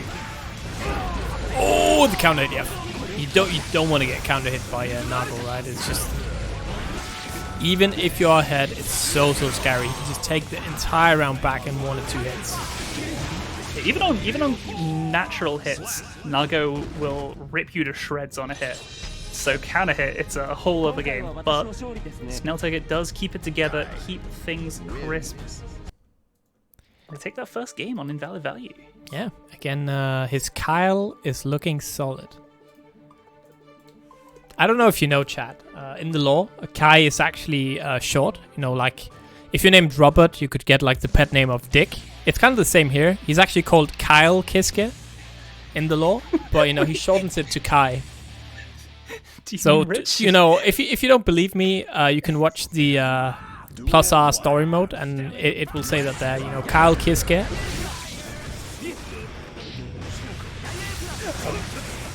It's OG lore from one of the 3D games. I think it was like Guilty Gear 2 or something it's called. Yeah, Overture really does expand these things. Oh my lord. the jokes write themselves, right? That run up throw. Imagine you to contest Nago at that kind of distance because something like a run up throw is so scary. Never underestimate what you can get away with when people are least expecting you to just run at them. Clone. Ooh, big whiff on that throw. But look at those guts. It barely did any damage. YRC. That's easily dead. Good bait there, I assume, from Snail Tiger. And goes up again with the first round. 6 PD counter hit. Easy Fudra as well. Nago doesn't have the best frame data in the world in terms of their reversals. They are going to just have to hold it whenever they force the block this. Clean. Like the wall was for breakfast. We got some Okios. Just run up. No need to complicate it, but... And look at that meter bar as well from meter bar. Okay, that's a saying the same thing twice. Ooh, gets it jumping, but Snail Tiger staying alive here. They have a lot of meter to FD with it. Gonna stop mattering pretty soon. Oh, the just get dust. skipped out. That was such a... I mean, it wasn't the riskiest because obviously you have meter to burn there, but that's such a scary option to be opting for. Yeah, Snail but Tiger 2 games in a row. I like that, right? You have 2 sticks of butter to work with for the final mix. I respect that. Just going for the kill there. Mm-hmm. Yeah, because just as fast they can come in with that slide, it really is just a guess. Like, you're not reacting to one or the other of them, so... Every time you get that RC and you still have meter to burn, it's just going to be a guess. I am so unhappy on behalf of the other commentators right now. Because I just looked at the bracket. And the next match is going to be the man himself, Smoip, up against Satoran. Woo! But we still got this match, obviously, to run, get the big counter hit. Look at that damage. Mm-hmm.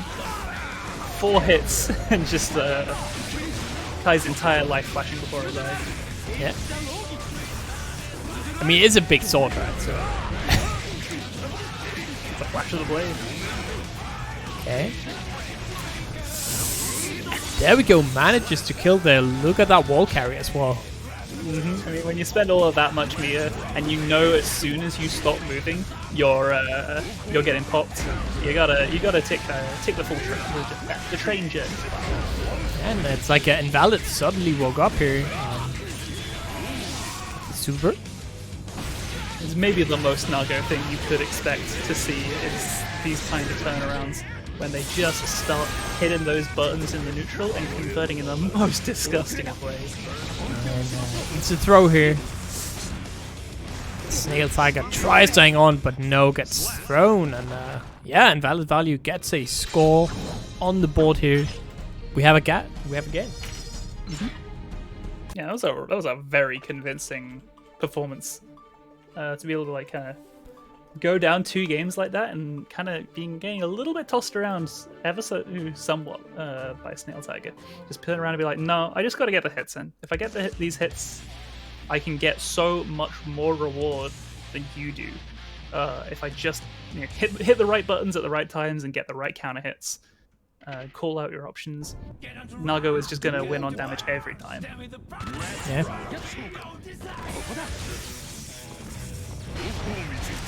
Ooh, okay. Just throwing that plasma. The thing, as soon as you're in that mid-level 2 range for Nago, and you're like, okay, well, if I force them to, to clone dash forwards, they aren't going to have the meter to use it to do a big crazy combo on. So while I have this life lead, it's going to be a great time. However, life lead can only last you for so long. Yeah. And again, Invalid gets the first round here. If you are Snail Tiger, you're certainly beginning to sweat a little bit here, right? Those first 2 games weren't easy, and right now, Invalid Value are looking to make the next 2 games look easy. Oh my god, look at that damage! That's a 3-hit combo, no meter required!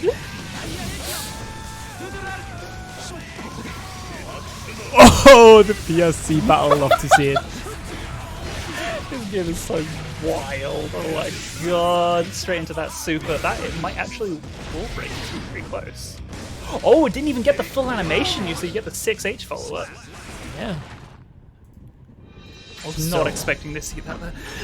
Yeah, so suddenly, right, just 2 extremely fast games from Invalid Value here. So if you're Snail Tiger here, what's going through your mind, right? What are you thinking? What can you do to get this final game? It is... You've just got to find like that tempo, because it felt like before it was a situation where they were Snail Tiger was kind of able to exert pressure meaningfully and kind of get Invalid Value in the corner. And once Nago is blocking, Nago doesn't really get to stop blocking. Like they haven't got those reversal options. So I think we need to see those, finding those clean hits that convert into charged stun edges and looping that pressure. Because honestly, looping corner pressure on Nago Nago is really scary, and sometimes it feels like that's the only way you're going to navigate this. Oh no. Yeah, okay. I think Invalid crashed or something. Chonky. Living up to the name. So we get, and this is actually a good thing, I feel, if you're Snail Tiger, because I was going to mention this, and that is, you see, oh, you guys missed it. Snail Tiger beating up on Smoip, and Smoip just with the "Don't hurt me" message. Zyva just coming from the rafters with the drop kick. But yeah, one thing I feel like you should think about as a player sometimes, and it's so tempting, right, to just, if you're losing, especially if you are up 2 games and you start losing 1 game, you start losing 2 games, right? You just press that rematch. You just want that, give me a run back, give me a run back, give me a run back. But I think in a lot of situations, it's better just to like take those 5-10 seconds, get a breather, just like, okay, chill, because that instant rematch button, it is a tempting mistress, but it will never, or usually won't end well, at least for me personally. Yeah, the siren call of "let me get right back in there." You have not internalized any of the lessons that you should have just learned from that beatdown you just received. You've got to sit down and think, okay, why am I getting my ass beat right now? Yeah. How do I stop it from happening? Because otherwise you're just going to do the same stuff. Or you're just going to autopilot the same options that are just getting your ass handed to you. And speaking of the same stuff and getting your ass handed to you, we have 23 codes left on Matcherino. Now, if you want to avoid us saying the same stuff the entire tournament, or Rexu handing your ass to you, better go and claim one of those codes. Rexy's going to beat the stuffing out of you if you don't claim that code. It's a very exclusive club of the people that Rexy doesn't get to get their hands on. Only 50 people get to survive. Alright, so, ooh, that was just the tip of the sword there. Level 3 blood just makes it so hard to really tell what that effective range is sometimes. You've got to be so cognizant of the situation in terms of that resource. That stun edge. I kind of appreciate the choice to burst that. It wasn't going to be the highest damage, but it was going to get Invalid out of level 3 blood. Whereas now, you see, they're going to have to be a little bit careful on the combo routing they're doing, because they're not allowed to use these specials anymore. Yeah, wake up DP. Staying alive. Invalid still with that burst. Snail Tiger again just getting into danger. Negative penalty. Penalty. What did I just say? I don't know. I know speak so good today. Ooh. Trying to bait, making it look like they're going for that run-up throw, and then cleaving through with that 6P. Oh my god! That was the scariest stun edge in history. That's so dangerous. Okay, we The pop in. explosion hits. Oh lordy, and they can chip it. Absolutely. Hey, thanks for the raid, Jake. Appreciate it. Hope you had a good run on that Risk of Rain 2. I heard that you were throwing. Come on. Huge shoutouts for Jake. Oh, Snail Tiger in huge trouble. Oh man, this is... No, this could be everything. Put him in the ground. Invalid Value is going to take this set with a reverse 3-game sweep. Beautifully done. Hey, another raid coming in from Place from Future. Appreciate it, homie. Thank you, thank you. Shoutouts. You had a fantastic run today, taking out Uriel Legion. Yeah. Yeah, we talked about that in commentary. That's extremely good. Huge stuff. You know what? Like the big wins. It's strange because you think about it. It's like, I got to get consistent. Like, no, you got to get the big wins before you can get consistent, right? You gotta. You can't get consistent if you're not taking some games on some wild players. Yeah. So it's the first step. So obviously, if you do like Strive tournaments, and if you you like Salty, you are definitely fucking up if you're not following Place from Future, because they are also hosting awesome Strive events. And the more the merrier, right? The more tournament practice you can get, the better. So yeah, go and give them a follow. Could not agree more. Bangers upon bangers upon bangers. Speaking of bangers, we have got Samoyb in here, in this lobby, with that huge head of hair. Gold Lewis ready and waiting to go. Yeah. I like that. I feel like we've kind of overplayed the drawn out Samoyb, yell. So now I feel like we should start at yes, like that Samoyb. I like that. That would become the new thing.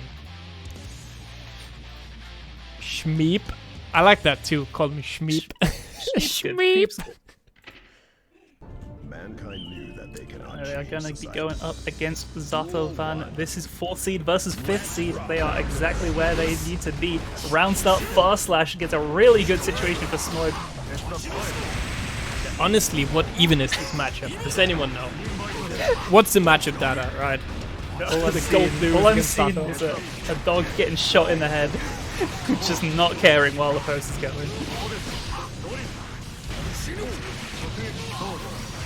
Yeah, Zardovan's ability to just control the screen is going to be so annoying for Goldlewis to kind of navigate when they're at that distance. Yeah. Oh my god!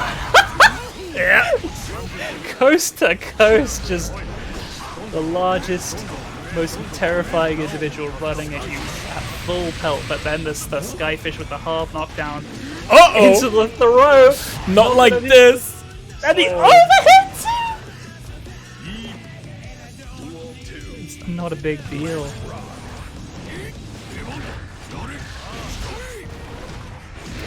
And then the corner versus Goldless. This can just be the end of a man's life. Yeah, that's so much damage. So Goldlew's obviously very slow-paced character, right? But once he gets in, he's so dangerous. His buttons are so good and do so much damage.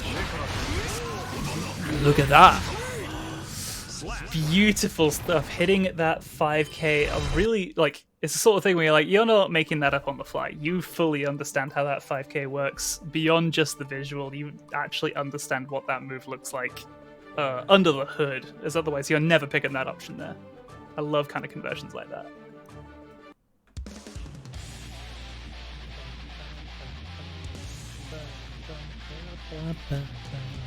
So unfortunately, I just saw the bracket that Lasse, Danish fellow, has been knocked out, but he did manage to get into top 16, which is pretty impressive. This is a highly stacked tournament. Huge throw. Oh my god, every time I see the chip damage on the behemoth, it terrifies me anew. Oh, and that's gonna be so much damage! And at this point, I kind of wonder, right? Is this matchup a little bit good for Gold Lewis? Because whenever Sato fills the screen, you know, with Eddie shenanigans, I just see Smoip throwing out that drone, and suddenly all the problems go away. Yeah, it's such a passive thing for Gold Lewis to have access to, but it always is gonna inhabit that space that Eddie wants to kind of sit in with the dog, and just kind of be a no-fly zone. But just as quickly as we see that dominating performance, Zatavan returns the favor with a perfect, getting that throw conversion in the corner. And the can opener as well, forcing the burst out of Smoip. Yeah, and yeah, again, Smoip has kind of been stuck in the corner this entire game. It's the Gold Lewis Classic. You are very, very, very slow, and you are not a high mobility character by any means. But once you get stuck there, it's gonna be a little bit of a Hotel California situation. Yeah. Honestly, you take that wall break any day, right? Like, rather that than being stuck at the wall and oh This is gonna hurt so much. Yeah, it goes for the reset because the amount of wall damage there does allow Zatavan a chance to take their turn back though. Just elbow the dog away. No, thank you. The PRC, huge combo opportunity, gets the knockdown. And the low! The delayed burst from Zatavan, that was so smart, but the chip out with the Behemoth Typhoon. Smoip is so damn good. Even if they are the mall cop with this color, they are clocking in their hours. You know, you've heard of schmovement before, but have you heard of a schmoipment? Because I feel like, yeah, Schmeep do be schmeeping right now. You know, at some point, words just kind of stop having meaning. It's all just kind of like a slurry of vowels. I don't know what you're talking about, but, you know. I actually feel like it makes perfect sense. Yeah, when you really get down to it. If there's anyone that might be a slurry, it is just Gold Lewis's bone structure with the amount of just hits that come out from Eddie and the dog here. You look at this block string. They blocked it for so long, and it's still, look at that output, because you just can't hold it forever. Not versus Eddie. Wall break. And we kind of see how scary Gold Lewis is, right?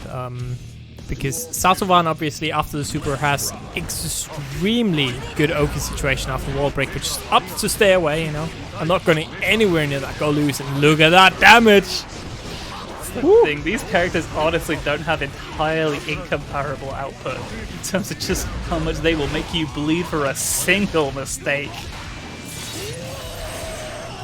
One touch to do it now for Zatavan. Back to neutral. Yep, just the 5p. Finds the perfect of all time things.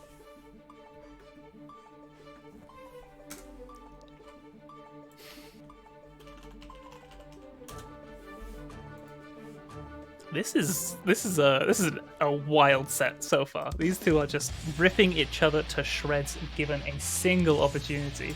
Yeah. One thing I think is noticeable, we didn't see many opportunities in that entire game where Smoip was able to actually deploy the drone. That's true. You know, just like given the breathing space to do it. Yeah, just again, and it's kind of the same thing we see here, right? He's just kind of been forced to guess, stand and block in the corner, and oh no! Oh, this is so much damage! And the same route again. The PRC gonna close out this round with this behemoth. Check the time. In this behemoth typhoon, ladies and gentlemen. Goes into the throw scoop, blocked. Taste of your own medicine. Neither of us are hidden burst today.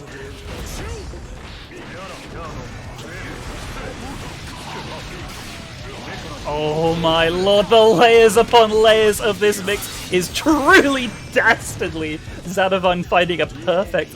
We are going so far down the wire. I'm about to say, surely not again, right? Surely we're not going to see another comeback from being down 2-0. Surely not. Reversal throw definitely seems to be implying some things. Both players with the stick and button now. Opts to go for that PRC. Alright, gonna get another sticker body here. And oh!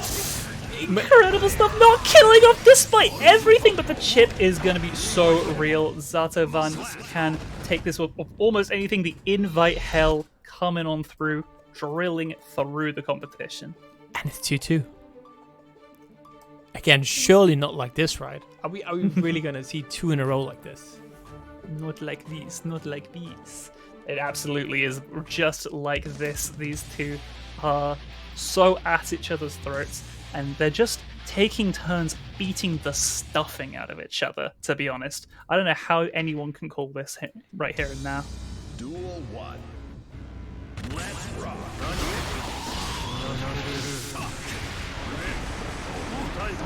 Well, gold burst is one way to start things out. You know, if the bursts haven't been working, you might as well spend them on resources. Okay. Ooh. Oh, every time you get hit by a behemoth, it just kind of brings in more behemoths on top of it. The overhead finding it marked. The drone was a bait into the OTG behemoth, and just like that, Smoke is on set point again. Yeah. Look at that damage again. Sato in huge trouble here.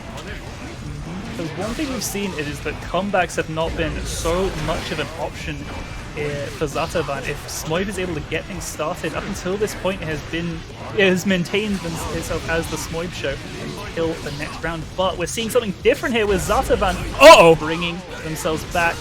That RC is huge though. Obscene damage burst to keep the corner. No! That's it.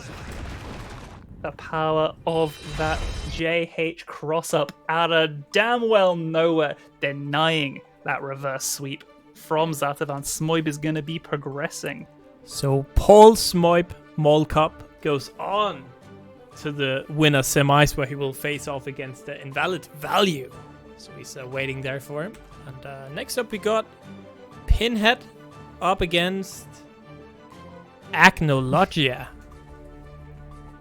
So that's going to be Giovanna up against my boy Axel. You know, Pinhead, one of the only honorable players left in this game. Playing the most honest, blue-collar, hard-working character that needs a huge buff. And honestly, you know, if you play him, you're like the coolest guy in the world. You're abandoned by many. Pinhead is definitely, as you say, one of the main stalwarts at this point. The new age. It feels weird to say there's a new age of Axels when, you know, this game is not even a year old, but those figures that were spearheading the character at launch are long gone at this point.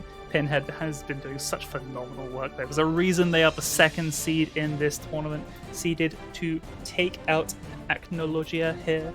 But let's see if such a thing is on the cards.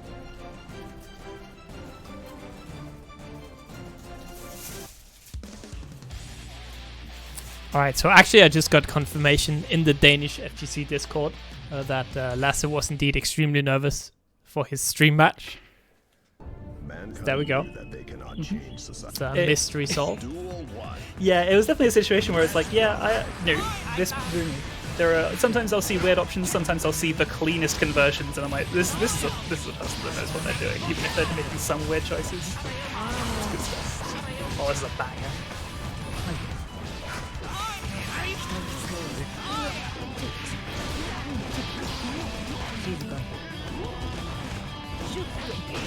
Really solid start from Pinhead, but Acnologia manages to take a little bit of a turn here. Let's see if it's not too late. This is just a sliver of health, and if there's any character that is able to find that single hit, it will be Axel, excuse me. Oh, and there we go, the 5P to take the round. Very clean. Oh, we love Barry Clean.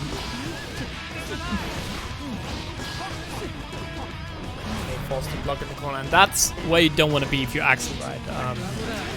He kind of lacks, apart from his super, he kind of lacks any solid reversal options, so you kind of have to just guess and hope that, you know, you guess correctly. And Yeah, the 5K is a fantastic poke these days in terms of like something you can stuff things with, but it is it's just a button at the end of the day. yeah. So, ooh, there we go, 5K. So one thing that Axel has got going for him after the nerfs is that his 2K obviously got a lot faster. So now he does have some situations where he couldn't get out of pressure before, where you can kind of just mash that 2K and have a good time. Okay, jumping S. And another jump S. Burst just to stay alive, but JS, it might not be what it used to be, but good lord, it can donk you on the head real nice like. Yeah, just revert that back, please. Axel players deserve it. It seems like it's doing fine if you ask me, but He's being oppressed right now. You just can't see it. He's just running rings around Suffering in Agnologia silence, completely. He has to completely outplay him to even do any damage. All right, here we go. Game 2. Just starts it off with the 2P and instantly into the mix. Forced to spin the burst for Sengeki. Okay, what's for breakfast?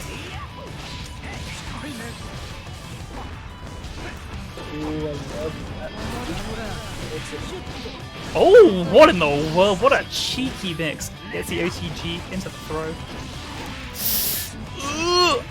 And oh, there we go. Reversal super. That's not going to work. It is going to work. Never mind. Take back my words. It really didn't look... Yeah, they also caught the earliest possible phrase from Agnologia because it did not look like they were doing a damn well thing. That was Giga-brained. Pinhead able to see the future there. Coming back now, just trying to catch any small hit here. That will do it. And there we go, that 2K. And you say, fantastic option. Some options go away, new ones arise. That 2K doing some mad work. And Agnologia, unfortunately, just puts himself in the corner, which means Pinhead will have an entire screen to just retreat. Sengeki. We're at the other corner. PRC to extend this pressure, trying to make it look like they're going to go for the throat. No bite, no counter hits to speak of. Until now.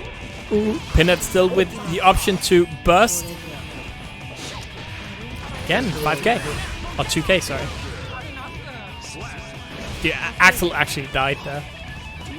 He just dashed straight out of that explosion. Cool Geos don't... A nice conversion on that 2S. Such a good anti-air too.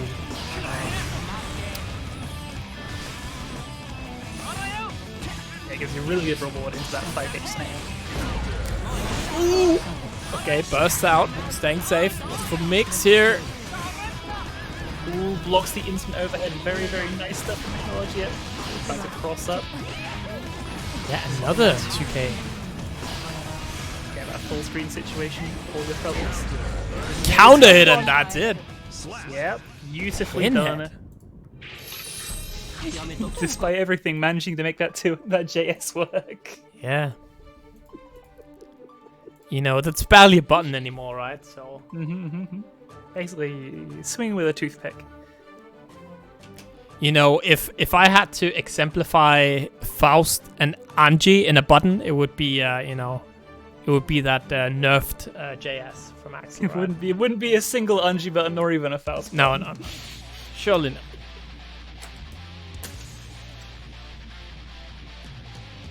Lordy. Mankind knew. Duel 1. I don't play Axel or anything. I don't even play the game, right? So I'm unbiased. Yeah, of course. Yeah. Another JS hits there. Roots tries to snail. Nope. On a hit with that 2D, gets the wall fight immediately. Doesn't quite build meter in time to super, so are going to have to reset back to neutral. Oh, tries to hit the cheekiest JD. Sorry, not even JD. 5E miss. Oh, there we go. It's that. Oh my lord. Seeing Pinhead run that far and just getting 5H on wake up. Oh, the trade. Yeah. No invincibility on that super, as good as it is. You are always going to be able to trade with it. Oh, didn't Oh kill my that. lord. And the clothesline, bringing it home after all of that spaghetti bolognese going through. Yeah, I was about to say, I think we hadn't seen any command throws come out from Pinhead, but there we go in the clutch when you least expect it. Blocks that rainwater too, just happily just going to take the space. The gold burst comes through. Yeah, and now 2 sticks of butter here. It's looking pretty damn good if you're Pinhead. Axel Bomber! Ooh, doesn't quite finish the plate, and this could be huge. There is no burst on the table. Oh, nice air dash to get out of harm's way. Now, beautifully timed back dash. Oh, and another one! There's no way! 2 rounds in a row. That was pure, honest fundamentals, and just what raw talent from Pinhead right there. Oh my lord. Takes a W and then moves on to win a semis. There we go. Which Be that way? means we will have... I was so excited that I forgot to ping the next players. But it will be the winner of last week's tournament, the Chip player, and apparently also the Axel aficionado called Pataxis, who will face off against Steggy. Ooh, the fantastic Amelia player, if I'm not mistaken. Yes. That's not gonna lie, that's not a matchup I understand in the slightest. We're gonna see some buttons. We're gonna see 2 characters jumping around the screen. One guy's gonna get hit and get deleted. It's gonna be a good time. Yeah, both absolutely made of cardboard. Single hit. And will that's just kind of crumple weird. their bone structures. If you think about it now, it's kind of weird, right? Because if you look at Chip in this game, Chip is an absolute unit. Surely that unit is just not made of cardboard, right? Like, I mean, thank God he is, because he's so hard to pin down that Lord knows I want to beat the life out of him once I finally get there. yeah. This character is so high mobility. You know, obviously, Milia is too, access to the double air dash, but Chip is just so able to kind of keep you at arm's length for so long.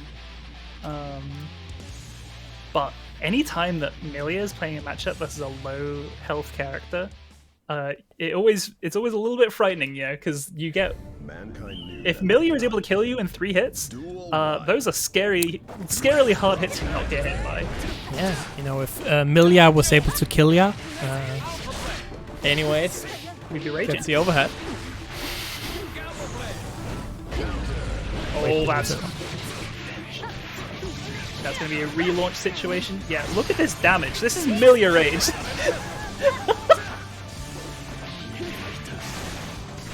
Yeah.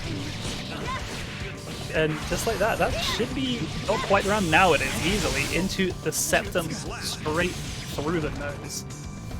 I feel like I'm kind of seeing a theme here. There's so many players going for those blue colors. I don't know what it is. I feel like Blue collar, you know? yeah. Ooh, very nice challenge from Pato. Overhead. Ooh, but falls to the Milia jumping. But they do block the disc mix-up, and no foul RC to close things out. Burst at the last possible second, building it just when they need it. Just gonna shake it to reset the pressure, no need to complicate, and they find the throw off of the Mirage cancel, and Stegy takes it. The first game, super fast. Yeah. That was extremely fast. You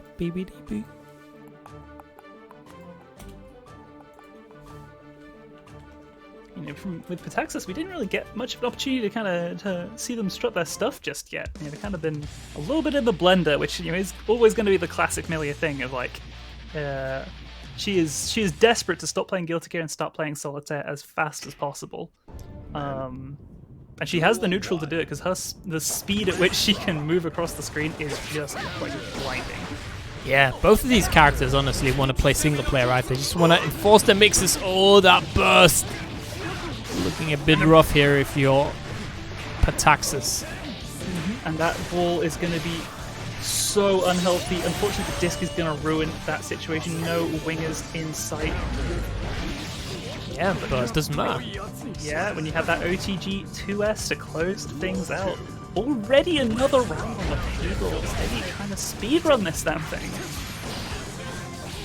Most obnoxious option. Being able to turbo fall into that cackle. Just get a really ambiguous process that does very little damage, but God, it's frustrating. Yeah, and now we see Pataxis finally getting something going. Yeah, the power of that 3-frame 5P doing so much to get the scoop with the 2H after the fact. Really, really impressive stuff. That's the thing, you give them an inch, they'll take a mile, chip players. On a hit. Again! This is such a beautiful anti-air. I'm loving what I'm seeing there. Another counter hit and gets a super there. That's going to be huge damage. It's going to be great. Oki, obviously, Steggy with the burst. No need though, just going to contest with a button of their own. Time to start disking. Yeah, we're disking out some mix-ups. Goes for that lust. So much chip, and they find the air to it! Doesn't even need to counter hit. Yeah, and you can't even realistically burst in that situation. There's so many. Everything is burst safe there. There's no way they aren't ready. Very, very tough burst angle to find yourself in. And Pataxis just does it very, very nicely. Return the favor. I always just like to say, you don't want to be the loser of this match, because the loser of this match is going to go down and face off against the Israeli Faust player. You all know him. It's a Juxtaposer. Extremely strong player. So, though the winner of this one is going to go up against Pinhead, which will be a good matchup for both Milia and Chip. So, I'm just saying. Definitely want to get this win here. Oh, easy. Ooh, immediate burst on that close back does set a dangerous precedent. If that happens again, we might see that jump pencil immediately from Steggy. A little bit more urgency coming out from Pataxis here. We're getting to see some Chip offense really just hitting a lot more of that stuff. Uh-oh, cross up. The war of attrition is not how you want to play this matchup. Not when Milia is so willing to suffocate the light out of you. The bad moon finding its mark there? That was so cheeky. Yeah, that was the good moon right there. The best of moons. It was the best of moons, it was the worst. Man, I'm on fire today. I love that. I love that walk back from Pataxis out of that S disc. That was masterful spacing. And we get the anti-air jab into just mix combo, good damage. This is rough if you're Steggy now. Ooh, backdashes, but that's not it. Gets caught. And Pataxis gets around on the board here. Perfect, no less.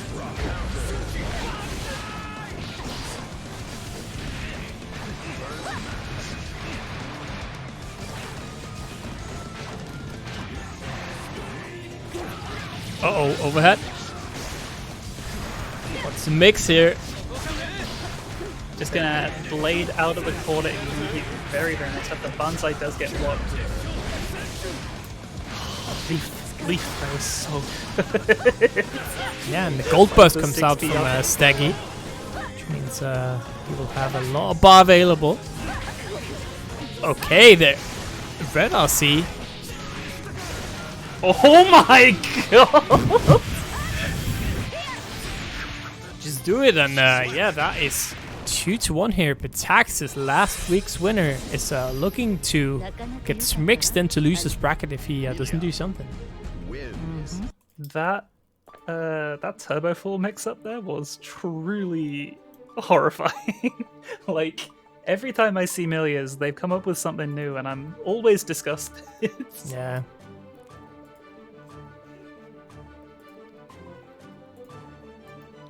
So, potential final game here. Stegy could very much take this, and they look like they're kind of on pace to do it right now. And Petaxis, obviously, when Petaxis gets started, they're coming in with flying colors, but like it feels like Stegy is just able to kind of steal that momentum at the start of the round, just that little bit more consistent. Yeah, I mean it's a game that can go both ways. Though. Like, ooh, okay. Yeah, the Let's sweet throw. little gamma. Like in the corner. Yeah, this horrifying looping pressure in a PRC, but does get forced to block. That gold burst comes through. Yeah, but immediately forced to spend one of the bars gained from the gold burst. It's rough. Yeah, it's ideal. It's a little tough to build it back, but you know, they are going to pretty much have 3 bars in this round guaranteed. Use the BRC to get a nice cheeky mix. That's just going to close it out immediately. As soon as they find the meter for that septum, it is going to let it rock. And Stegy is now on set point versus Taxis. Taxis needs this. You don't want to go down to losers. You're this close to the semis. You find a beautiful conversion. They are still alive and fighting. Yeah, this should be the round there. Yeah, Comfortably. a lot of damage very, very fast. And just as much as we talk about how fragile Chip is, Milia is not one for Constitution either. Yeah, it's just 2 pieces of soggy cardboard. Just Papier-mâché, possibly. launching at each other. Oh, this is going to be huge. This is the Septum. No, the Winger. Oh, goes for the mix. I respect that option. The gonna- super and Spread your wings and fly away. Stegy is going to be taking that set masterfully. A 3-1 victory over Petaxis. Going to be moving on to fight against Pinhead. yeah. So Pinhead will get the option to, get revenge for France. We get the destroyed message. That's a good. That's a good. Sometimes it's all you need is an IK and a dream.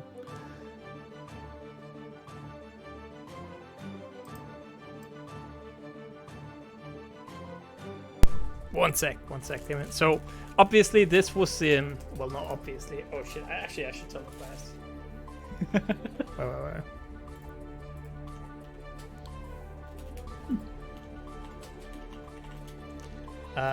That will be it for me and Jasper. Second. I'm just trying to tell the players not to go. TO mode. I forgot. But yes, that will indeed be the final game commentated by Jasper and I. Appreciate you staying on with me. Laughing at some of my jokes. That is greatly appreciated. It's a pleasure as always. It's always a great time to watch some wonderful Guilty Gear. But you will be in some very, very comfortable and proficient hands. We've got Silent and we've got Rexu coming in. Look at that. Sorry, my beautiful Vietnamese food that we just ordered. We just got. So I will. That's actually a lot of food in here. I don't know if I can eat it all, but man, I've been looking at that for like the last 3 matches. But yes, make sure, chat, you can see the link right there to go to twitter.com/JasperValkyrie. Give them a follow, yeah? Yep. If you're not, you're fucking up. That Twitter is on fire. It's the good stuff. It's the good stuff. Yeah. No, it's been a pleasure as always. Yeah, I'll catch you soon. Yeah, peace. And I believe now is the turn of Rexu and Silent. So, obviously a little bit of a step back in the, the level of play. If we take Rexu, Silent obviously carrying that duo. So, yeah, here we go. I mean, that is pretty accurate. I am the Celestial player here, but the man is looking at food while doing commentary. How do you go a step down? Hey, I mean, except that in gameplay-wise, I wouldn't say commentary-wise. I think commentary-wise, having you here definitely lifts it up, Oh, damn. Praise from a May player? That's something new. Thank you. You had a dolphin up your ass?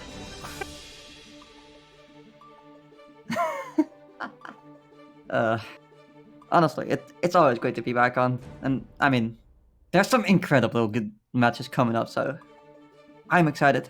How excited are you today? Actually, very excited as well. I mean, we have a banger of an opener to our shift with two very, very strong players in Invalid Value and Smoib opening up winners top 8. So that's going to be very exciting. And in the second game as well, there's going to be Pinhead up against Teji. So both looking insanely strong in their qualifiers to top 8. Pinhead actually 3-0 against Akno, which was a very ugly matchup for Axel, but Pinhead surely managed to put on a splendid performance. Actually, all the qualifiers for top 8 were incredibly tagged. Like, we had Invalid had to beat Snail Tiger, Smoip who had to beat Zatovan, Pinhead against Akno, and Teju had to beat Aknologist. So definitely... Wait, did I say Pinhead twice? I think No, you did, I said- and you I also said shifted your bit, which Teji. got Oh my chat God. confused. But doesn't matter, we're getting into the game. It's time for Invalid Value against Smoib. Yo, do let's go. this. Mankind If knew someone's that they cannot beating change something, society. though, we have to beat the match arena, because I'm really disappointed. There's 21 codes left, dear lord. Yeah, there's a bit many codes left. It's kinda cringe, you know. The screen just Pinhead kick. Yeah, Pinhead, you know, more like a Winhead. Nah, that's only going to be up until he plays, though. Then Winhead is going to be no more. Nakoryuki versus We'll No, have I'm to see, but for now, it's time for some explosive, heavy characters. Let's see what we got here. Ooh, Smoib immediately trying to go for a challenge. What a Beyblade, though. Invalid Valley going forward and managing to get them knocked out. Catches the backdash, not able to get a follow-up after 5k. But a very strong start from both of these players. These are very, very hard hitters, and Invalid Valley knows that he has to be the one making the matchup. Otherwise, there's no escaping Smoib. Exactly, Smoib can do some very nasty things. Like, you take Toddlers have slow movement and then he just mixes you up, and just like that, catching you and Invalid taking immediate damage right there. That's the thing, like, if Smoib catches you, you are taking damage. Indeed, and the one taking damage, however, is Smoib getting torn to shreds with that big katana from Nago, and Invalid Valley starting off again with Shizuryuki, but good patience from Smoib. The backdash, though. There's the burst immediate from Invalid to keep on the pressure, but the jump dust from Gold Lewis, very, very strong button. And there it is once again, 5 of those in the start of this round. Smoib definitely making exceptional use of one of Gold Lewis' best buttons. Exactly, and he knows he can do it. Invalid on such high blood, he has to be careful and cannot keep defending against that. You will get chipped out, and unfortunately that is what happens. The thing is, once he gets it going, but the pivot actually allowed him to get the Kanata hit, and that's gonna be so much damage. Insane damage. Look at the red about to disappear from Smoib's life bar. What a backdash as well from Invalid Value. Got a read on Smoib's patterns after the stage change. Oh no, what an unlucky burst. The pressure getting to the Swede, and Invalid Value will just clean up house and get a comfortable end to that first game. Good stuff from Invalid Value, though. Unlucky Yeah. burst from Smoib. Especially the patient there, like, Smoib definitely thought he was going to press a button, and he just didn't. He was like, okay, we're delaying here, he's likely going to burst, and he was just correct. Gets the kill afterwards. Beautiful stuff. So we'll see if Smoib manages to make some adaptations in the second game. Surely, it didn't look very one-sided, although that final round with Invalid making some very good plays, and that unlucky burst from Smoib playing a critical role. Let's see if we will go on to a 2-0, or if Smoib will even things up. Starting off once again with the Two jump hits dust. hitting there.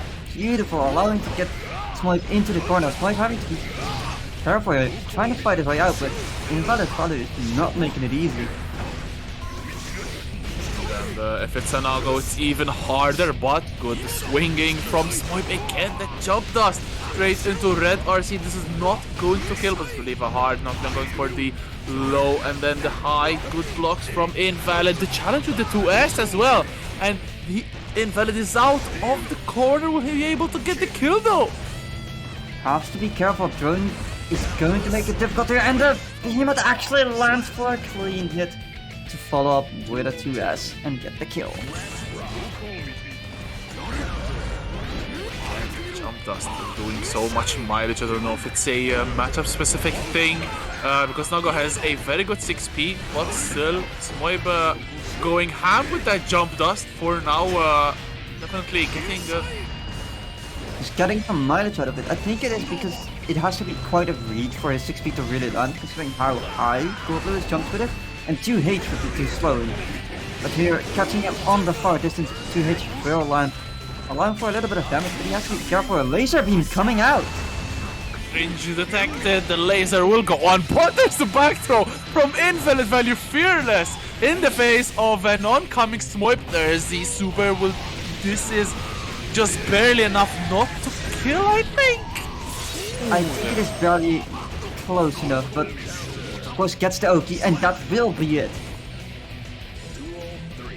You love to see it, like, knowing that he has a hard knockdown, he has the time to go for Oki, actually managed to make it work. Smoib immediately going back into it, not wanting to let it end just like that. Gets a clip by the Beyblade is not what you want right there. Absolutely not, and another Beyblade catching the backdash with the meaty close slash straight into super, and I feel there's not a lot of scaling on this one, but it will still be not enough to kill. However, it's a very hairy situation for Smoib, who still has burst and 1 bar of tension. What will be ODG? Oh, straight for wake up super, and Invalid got baited. He got baited indeed, but right now, same side mix up with Gold Lewis, impressive stuff right there. Gets the Behemoth Typhoon and the double axe kill. His drone sent out just like, ah yeah, my drone has this. You're dead. Very good end, very good live comeback from Smoib to get that round. I feel perhaps it was a misinput on a wake up super from Invalid Value. To get counter hit just upon wake up, or maybe he went for a wake up throw.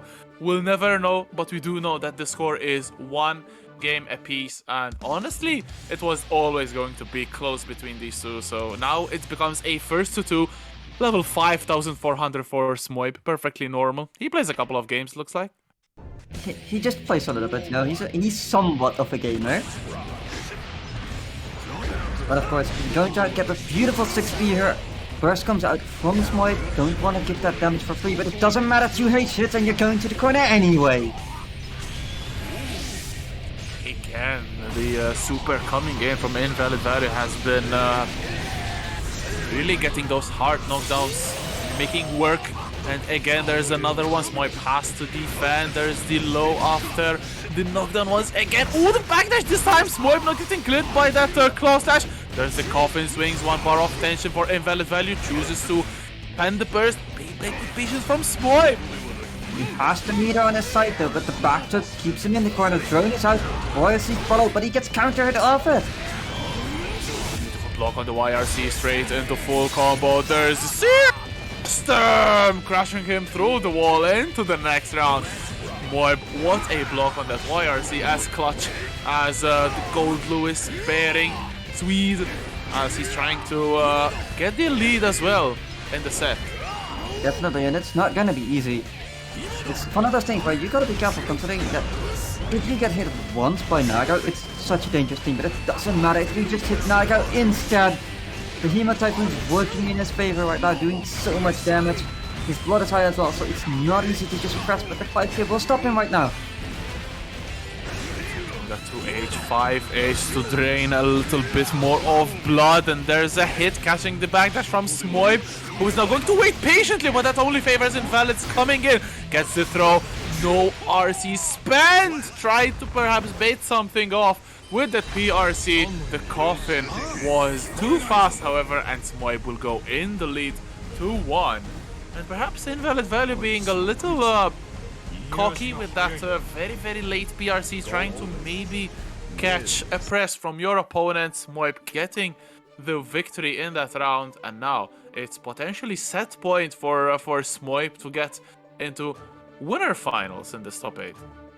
Potentially, but I have a feeling that it was more like he expected the button press, he just pressed too soon himself in according to Red Punish it and got clipped by the Behemoth Typhoon, which is unfortunate, but those things happen, and it's one of those things where we have seen Invalid slowly rising up through tournament games, so it's still a little bit new for him, but he is doing so good lately.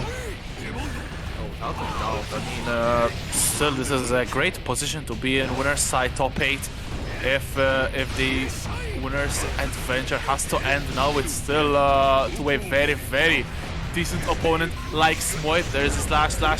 This time though, the PRC actually working in favor. 6H, another 6H. Oh, the stare down between these two. There's the jump that's coming in from Smoip. Burst immediate from Invalid wants to lock Smoip into the corner, but what a 2P challenge from Smoip. Exactly, and the Behemoth Typhoons are being that loose.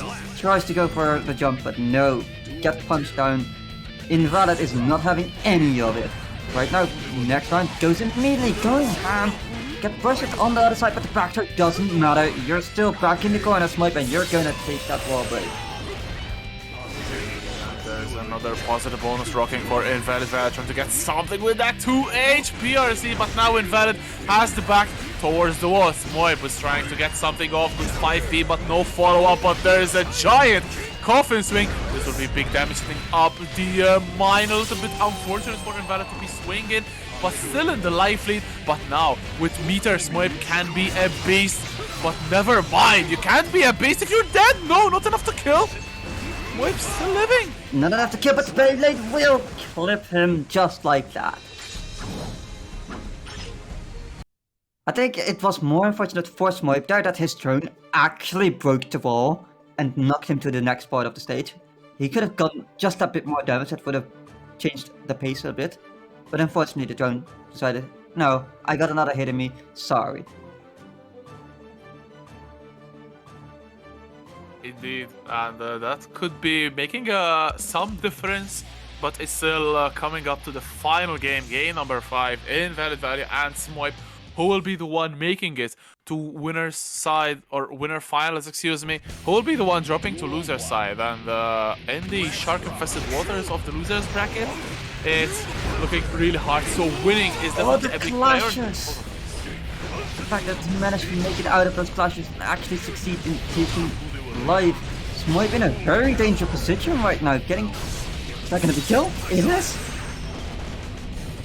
Nothing worked there for Smoip. Tried to back, got caught, tried to mash and got caught, and now Invalid Valley in a great position, sitting on burst and sitting also in the offender side. Another backdash is caught. Smoip perhaps backdashing a little bit too much, and now the super again, not enough to kill, but again a hard knockdown, and this will be vital. Look at that blood, which is all going to drain for Invalid, who can go ham with super. Specials. Exactly, it'll be so vital right now, allowing him to put the pressure back on, and he gets the counter close slash. That's just a kill, a perfect even.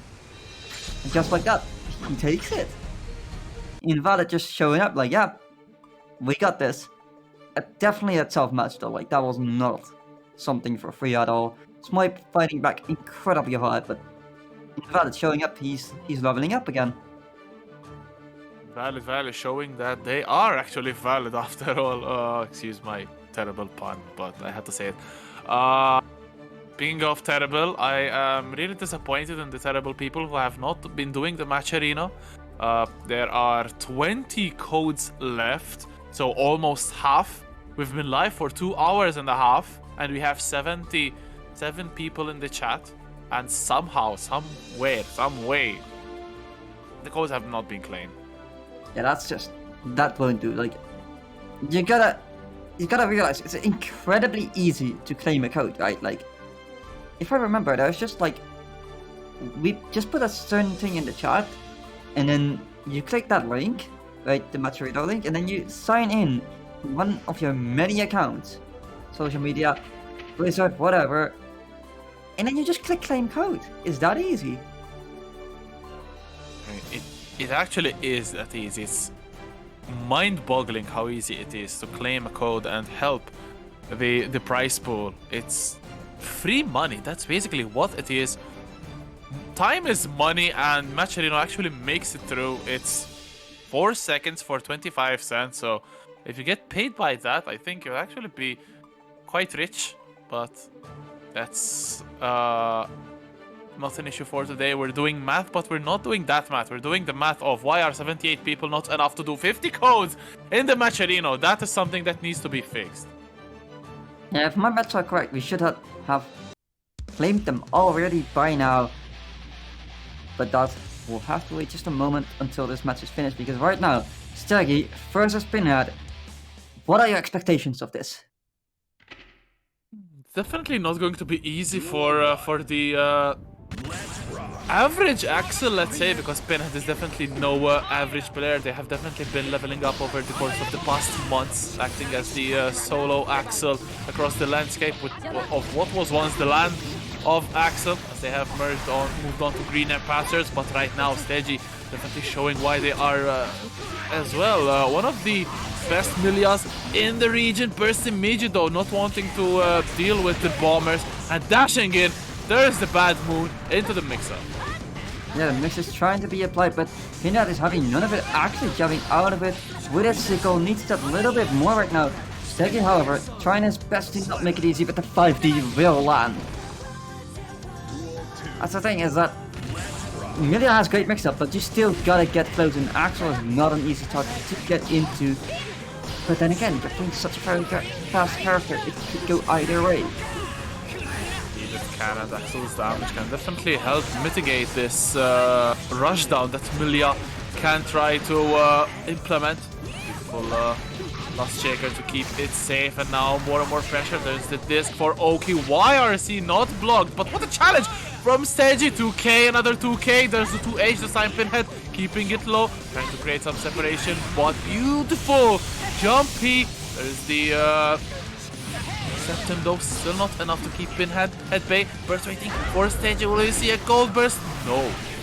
No, we'll see a disc coming out, and the mix didn't even need to be applied too much. He has some damage applied, but he needs a little bit more. So does Pinhead on the right side. Stagey has burst in case he needs it, but as he comes out for Pinhead, can he do it?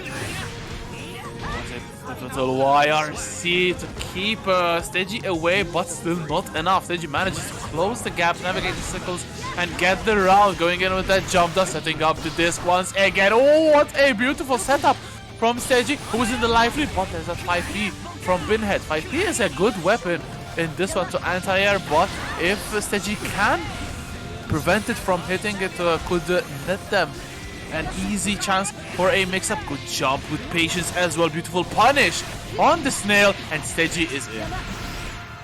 Stagey is in indeed. Bad moon will break the wall. No chance for Oki, but the blue RC followed by another blue RC, definitely not allowing for any passive aggressive there. You're going to have to set it up, but you get it just like that. Beautiful, just putting out the disc, hit the low. Either way, it's a dangerous part to be in. That is why it's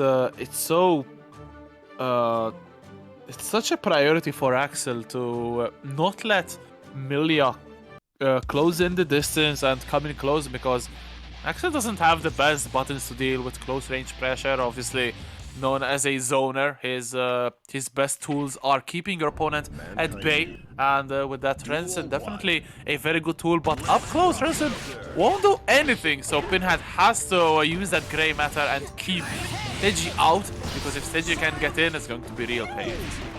Exactly, and Stagey is doing his best to get in. Gold burst coming out for Pinhead though.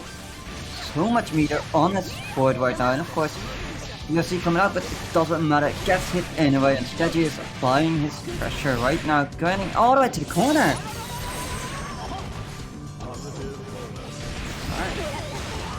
Oh, there's the bad moon once again. Pinhead getting caught, and Stagey getting the round once again. So quite a dominant performance from Stagey. I feel this is 3 rounds back to back.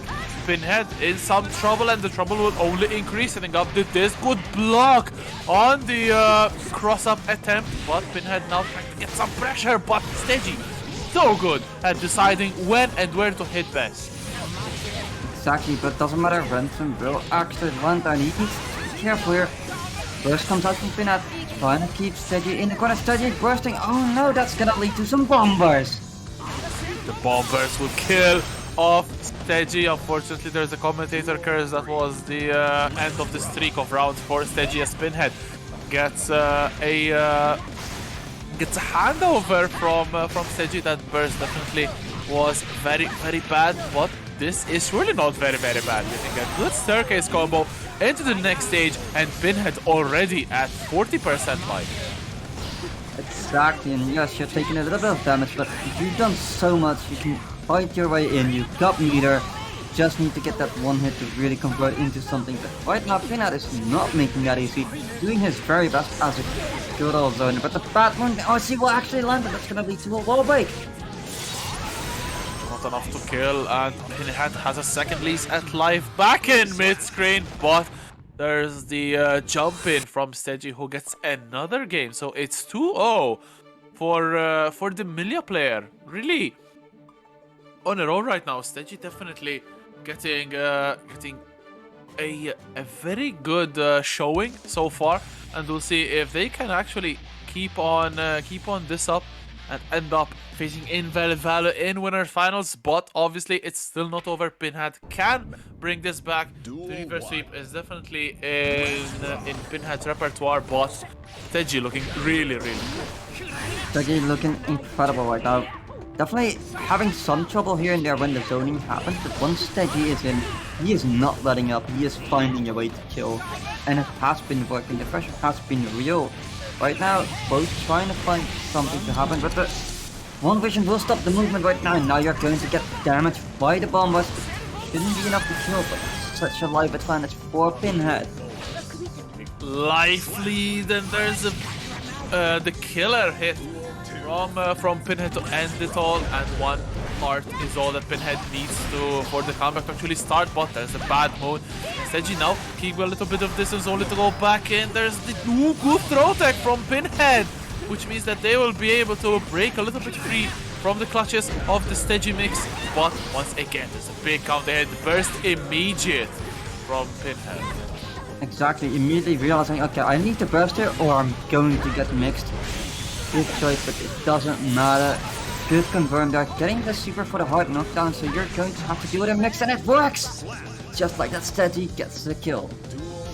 Kill, and into set point we move Stegy. Oh my god, the gold burst at round start, that will inflict a big mental chunk of damage. Not enough to get a combo, but still we'll get on the mix. There's the knockdown once again, gets caught by the disc, and Stegy really rolling. There's the BRC to ensure that there will be a mix-up, but beautiful backdash 5k into throw. Pinhead making some good rounds. Another empty jump into throw. Will we see a third one? No jump H.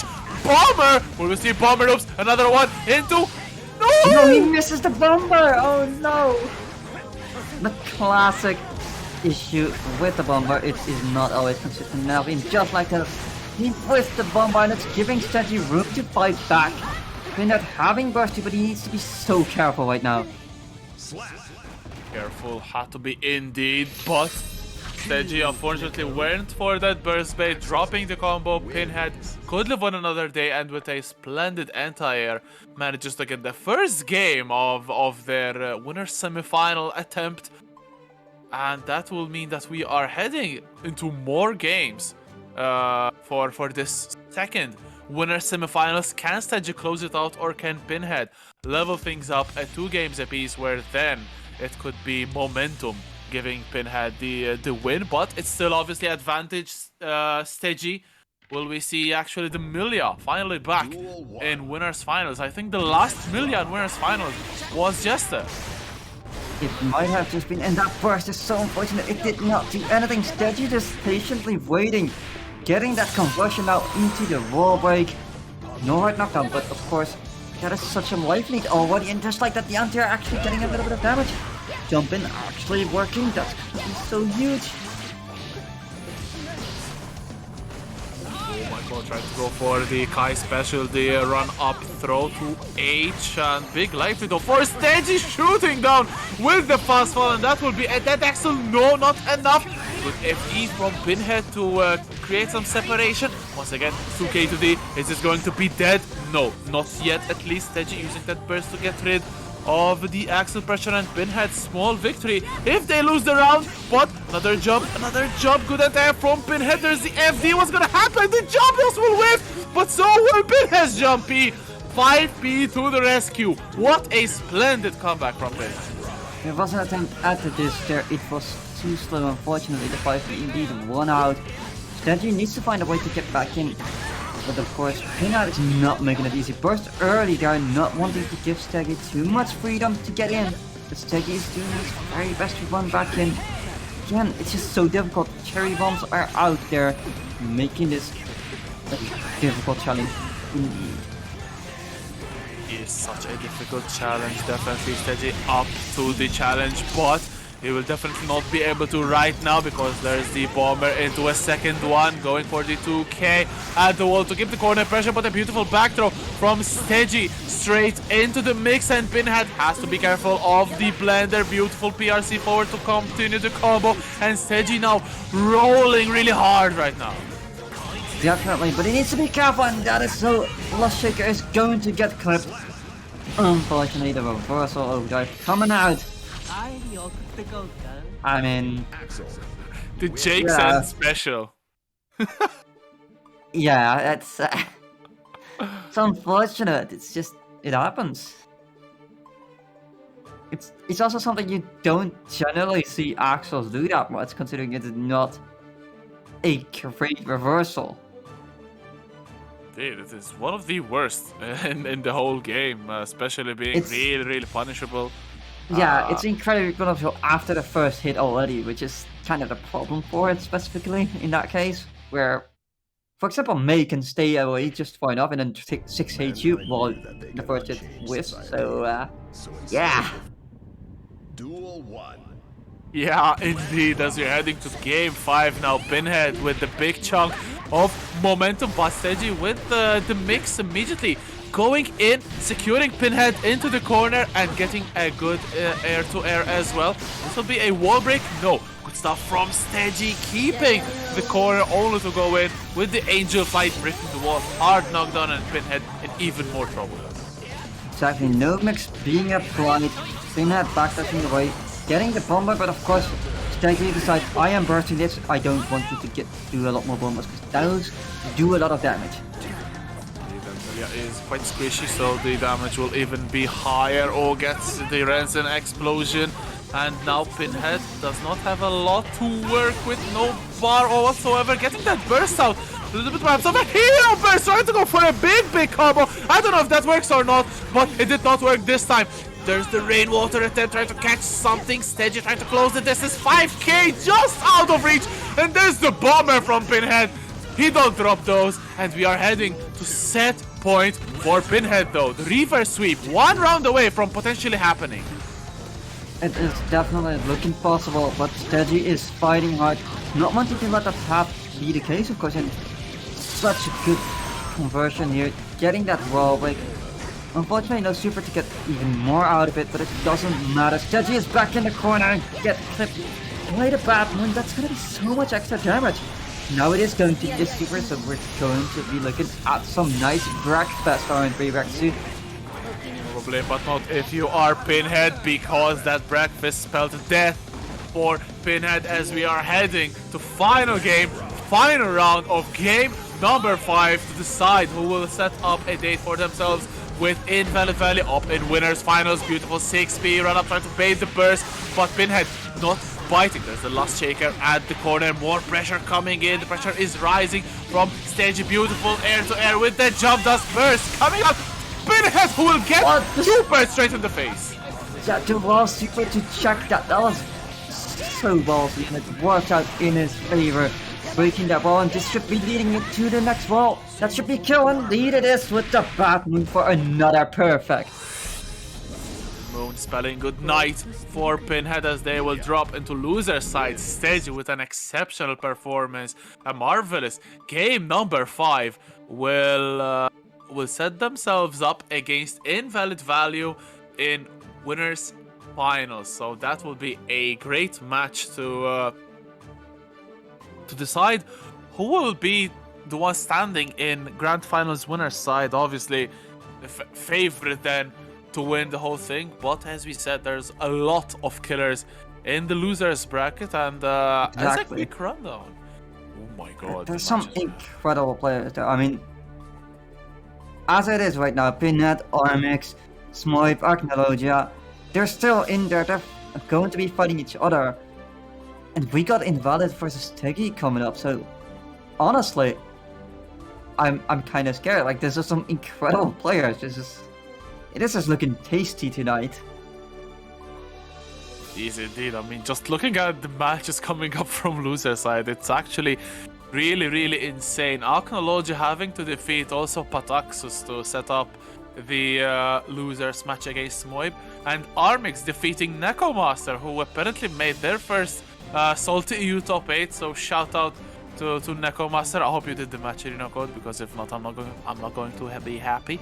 But yeah, losing to Armix, so we'll get to see Armix once again. Oh no, we lost Swipe against Akno! That was off stream! Oh no! The blunders! Oh, Neko didn't do the match arena yet. We also sadly lost Juxtaposer, which, you know, that makes me sad. That makes me incredibly sad, but sometimes that just happens. Happens indeed, as I think Pinhead against Armix is happening off stream as well. So we're not guaranteed to see Ram Gang, so that makes me a little bit sad. Although seeing Pinhead always makes me happy, so it's a win-win, I'd say. So It also looks like we did get the results. Smoip versus Acnologia. Acnologia actually won that 3-1.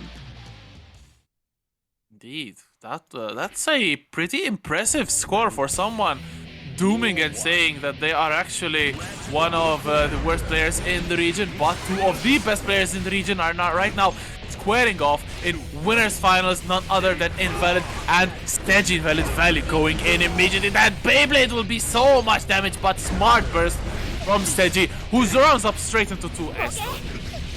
Exactly, but unfortunately, the close slash will clip anyway. You're taking so much damage, you need to be careful. Look at that risk gauge. Any stray hit will lead into incredible amount of damage, and there we go. Just need to convert that. He's doing it, and he gets the kill. I swear that 6H just feels that does so much damage, and seeing it chop like 10% of Milia's life in the middle of a combo, it just feels so wrong. But it definitely feels wrong as well, seeing Milia applying the mix on a big ass guy like Nago. There's a fast fall, the instant block though from Invalid Value. There's the beautiful 5k challenge carrying Milia towards the wall, straight into Super. But do you know what's not wrong? It's the incredible raid from Smite coming in with his viewers to watch this fight. And right now, Steggy needs to be careful. That's so much damage still. The throw will land and the RC will kill.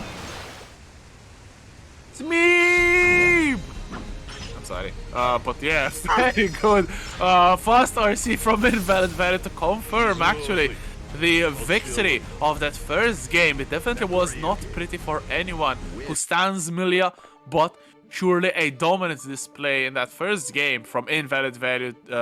Big statement that they are in this to win it all. Yeah, no, this is... Honestly though, this fight just excites me simply because it brings me back to the days when Jester was against Uriel.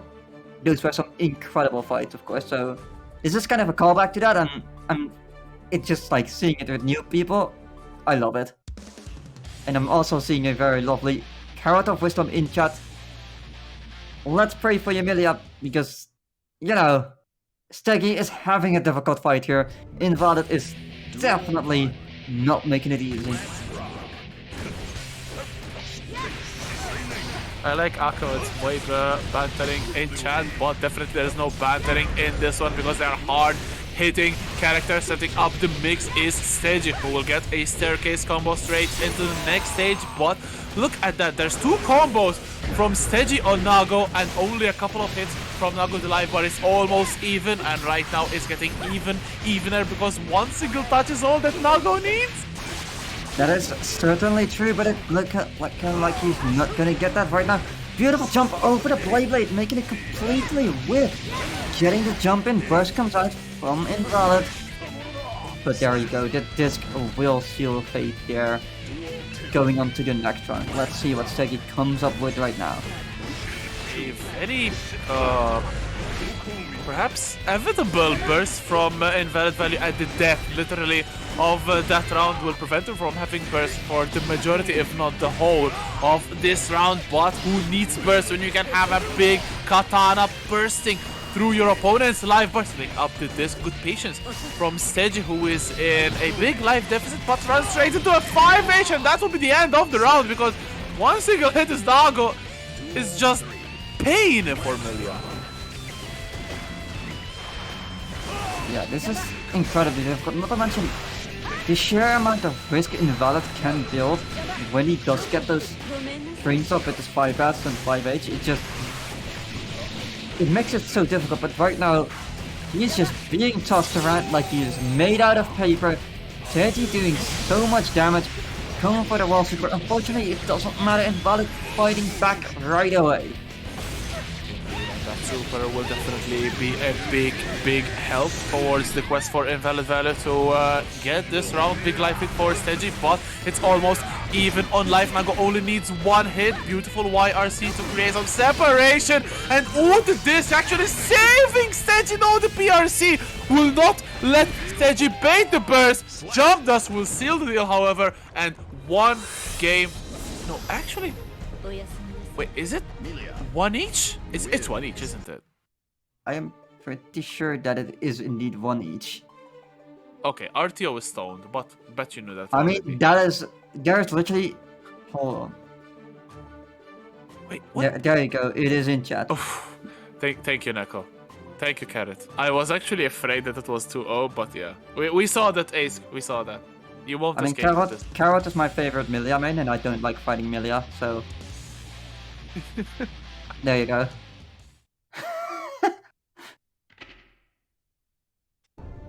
Macherino! There's 9 codes, come on! There's 9 codes, and we have incredible matches. Go claim them. What's also good is right now, instead of having all that meter thanks to the gold burst, which is going to prove vital.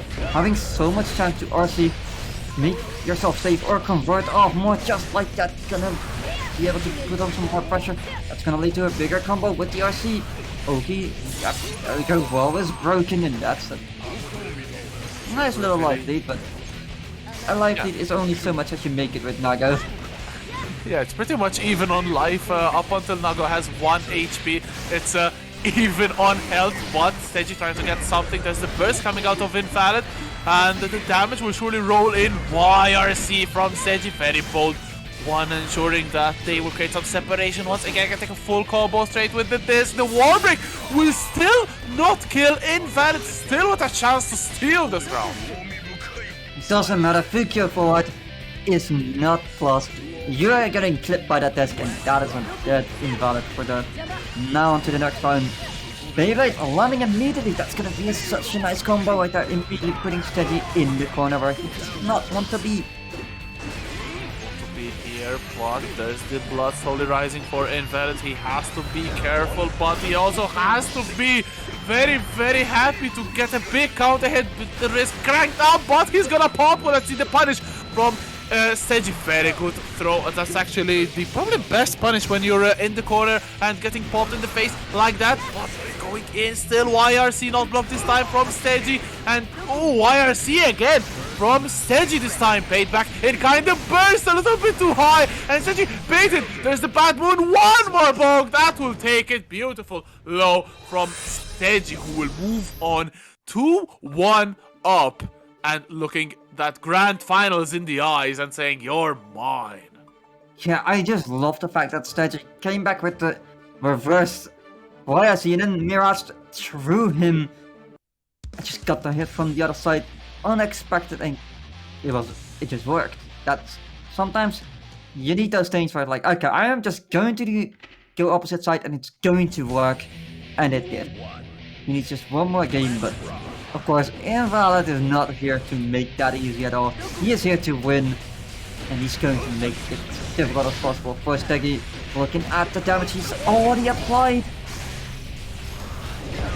Versus from Steggy, only to run straight into a counter hit to wait. Oh my god, doesn't want to wait for the super animation. Just fast RCs breaks the wall. Perfect for Invalid Value, who is looking like they really want to take this to a game number 5. Steggy will try their best to cut it short. There's the burst coming in from Invalid Value, getting a 2S. Look at the damage piling up. Bloodsucking Universe. You can bet that this will be 10 minutes in the corner. No, what a backdash. I lost my bet. Damn, I'm broke. Yeah, you're broke, but you know what's not broke? This super is kinda broke, but is it gonna work? It is not. He gets clipped, and that's gonna be a dead Steggy. Damn. Oh no! What the patience from Invalid Value, getting that winger out only to slash it with Nago's own super. Game number 5 is next, and I feel that Invalid Value stole a huge chunk of momentum with that play. It definitely looks like it.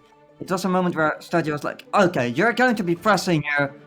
I am going to overdrive. You're going to get hit. He just waited, blocked the very first portion, and then just thought, nah. I am hitting you with my super instead. Yeah, that's a big statement when knowing that when you can input the super during the super flash, so very confident from Invalid to believe in their execution, but even blocking the winger would have been certain death for Steggy. So really big ballsy play from Invalid Value. There's the burst coming in from Steggy, but still the Beyblade catching with the close slash as well, and this is looking really going downhill for Steggy, who looked really good a couple of seconds ago. Exactly, and with the overdrive, this is going to drain a lot of the blood that he has just spent doing this incredibly amount of damage, making it so much easier for him to put on more pressure, but Steggy, of course, is not wanting that to be free, but a 6H flipping him from the flipping Steggy's wings, and just like that, it is set point for Invalid. This is a no flying zone, dear Milia, so you will not be able to come out of the corner, but this time Invalid is the one in the corner. Oh my god! He grabbed the Beyblade! Steggy going for the mix, trying to get something going. There's a haircut into fake overhead, into the low. Again, the low. Will there be a third one? Yes, there is, but from the other side, run up throw. Steggy trying to mix his opponent. The blender is surely working. I'm getting mixed, but Invalid is getting the damage. Definitely challenged with the 5k and did an insane amount of damage just like that, but he needs a little bit more, but it doesn't matter right now. So little HP right now. He has put probably is more ideal to keep it for the next round, but he's doing so much damage anyway right now. Is that gonna be enough to kill? He's gonna might pop! just be, but it's 6 now he pops! He pops, but unfortunate! Oh my god, Steggy! What a heartbreak! He went a little bit too greedy, not recognizing that he was going to recover from the pop just in time. The 2S slashed Milia's ankles, and the 5H completed the job. Big heartbreak, not just for Steggy, but probably for 95% of the chat. Still very well played for Invalid Value. Actually believing that they were actually going to get the 2S on time, and actually they did. Invalid Value will be the one going into grand finals winner side. Who in their right mind at that moment when they're like, okay, I'm popping, this is going to take a few frames, they're running up to probably throw me or hit me, I'm just throwing this 2S out, this is gonna work. Like, who in their right mind actually thinks, I'm going to press her and it's going to work?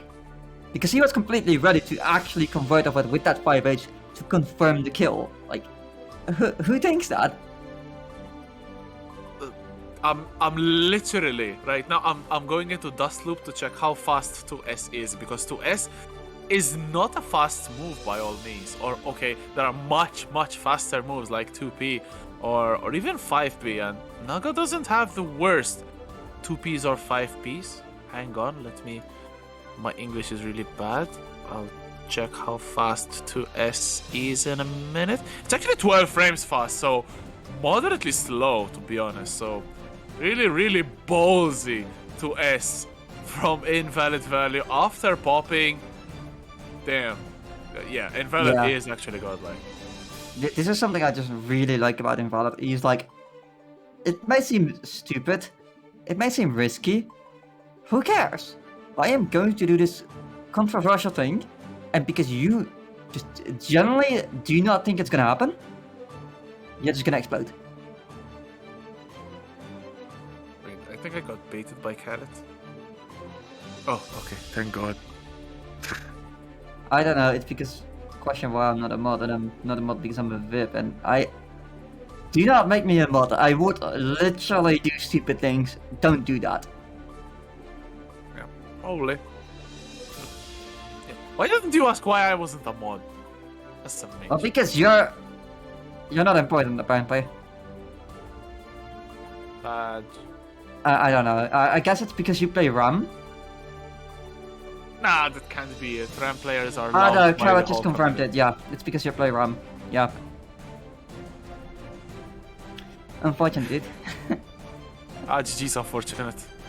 But speaking of unfortunate, we have some players facing elimination in loser side. There's Aknologia up against Armix coming up, and that will be a banger of a match. And if I'm not mistaken, that was already played earlier on in the bracket. Exactly, it was also on stream, so it's going to be a streamed ram back between Ram Gang member Armix up against one of the best Giovannas and players overall in Europe, no matter what they can say to you, because Akno is a little bit of a down player lately, and I really don't like that because Aknologia is an insane player. Oh, PSN Classic, yeah, ICFC regular, I believe, as well.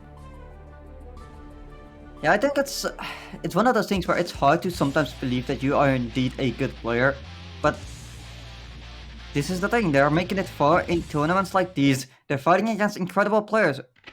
One of these days, you're going to have to accept that you are not shit at the game. Unless you're me, because I actually am. But starting off, big counter hit Armix, forced to use the burst. The burst is from Aknologia as well, but a little bit of a whiff. Not unfortunate enough, though. Beautiful just block. Oh my god, you're minus. Why are you going for the throws? Armix still pressing buttons. YRC coming in from Aknologia. Some separation. There's the overhead again. Armix still sitting on 1 bar of burst of tension, excuse me. Already spent. Will we see the Rekka combos? Not enough to get a wall bounce right now. Exactly, and Aknologia fighting back with so little help, but it doesn't matter. Armix just hitting the kill there, jumping and getting the splash attack. It's just one of the things, it's so hard. You're playing Geo when you have so much less range compared to Ram, but it doesn't matter if you get a hit like that and pushed up all the way to the corner. Speaking of range, definitely Giovanna 2D has all the range of the world, and then some going in. There's the Mortal Battle saving Armix from the pressure. There's the overhead though, no blocks from Armix, and Aknologia getting that pressure, getting that throw into the corner, and immediately setting us up to a duel. Number 3 Armix though sitting on burst. Akno will have it shortly, so it's going to be a battle with full resources going in. Run up 6p, the classic. Yeah, indeed, and right now 2D trying to get something with that dog, but the dog is not doing anything right now. This will, however, do a nice amount of damage, getting you all out of the corner. That's incredible. Bobos coming in from Aknologia, breaking the wall. Armix sitting on 1 bar of tension spent immediately. Oh, being a little bit ballsy with the offense, Aknologia. But there it is, no meter spent, no extension of the combo, because 5 DRC is the magic keyword. Aknologia getting that first game against Armix. What a combo, ladies and gentlemen. That was...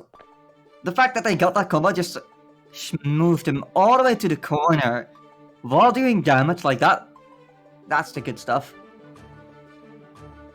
That is the best stuff. I mean, damn. That was That's why we need to absolutely nerf Ram. insane. No.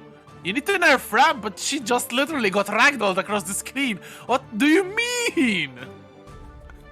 What I mean is that I want Aknologia to win.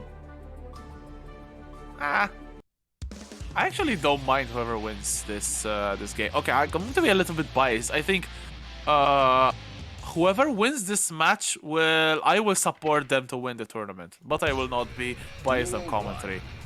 That's a lie. Probably. That's straight up a lie, my dude. But okay, let's get into it.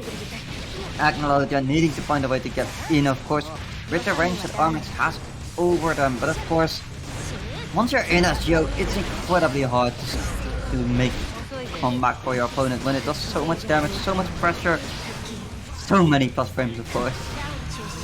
Indeed, one of the best characters at going plus against your opponent, but let's see if Akno can manage to get good use out of that. Ooh, that 2D Armix not blocking low. There's the offense. Oh, the wolf kick to the lane, actually making the frame trap work, and Aknologia once again on a roll, looking really, really good. Armix will have burst shortly though. Yeah, and indeed, right now Aknologia just having pretty good advantage with the fact they are using all their buttons in such a way that it's making it incredibly hard to block consistently. But Armix jumping over like that will be able to have Agnologia in the corner. Unfortunately, one of the swords is out there needing to grab it. They got it back, but 5D lands, is that going to be enough for the combo? It is not dropping it, unfortunately. Armix perhaps feeling a little bit the nerves, going in for the burst to ensure that they can win the round. Oh no, went for a grab a little too early. The BRC from Aknologia. What a combo! I don't know if that side swap was intentional. Beautiful throw break. Live bar almost even. Aknologia has a life pair, but there's the burst now getting waited for. Aknologia don't even use it. Goes for the back throw, and Aknologia goes 2 games to 0 up against Armix. It is so clutch. These scrambles always going in favor of the Giovanna player, and just like that, Aknologia 2 games in front. Armix is looking a little bit long for the Italian. Yeah, that's definitely rough, especially considering some of the combos Akno has been pulling out. Like, what is going on? It's just so much momentum.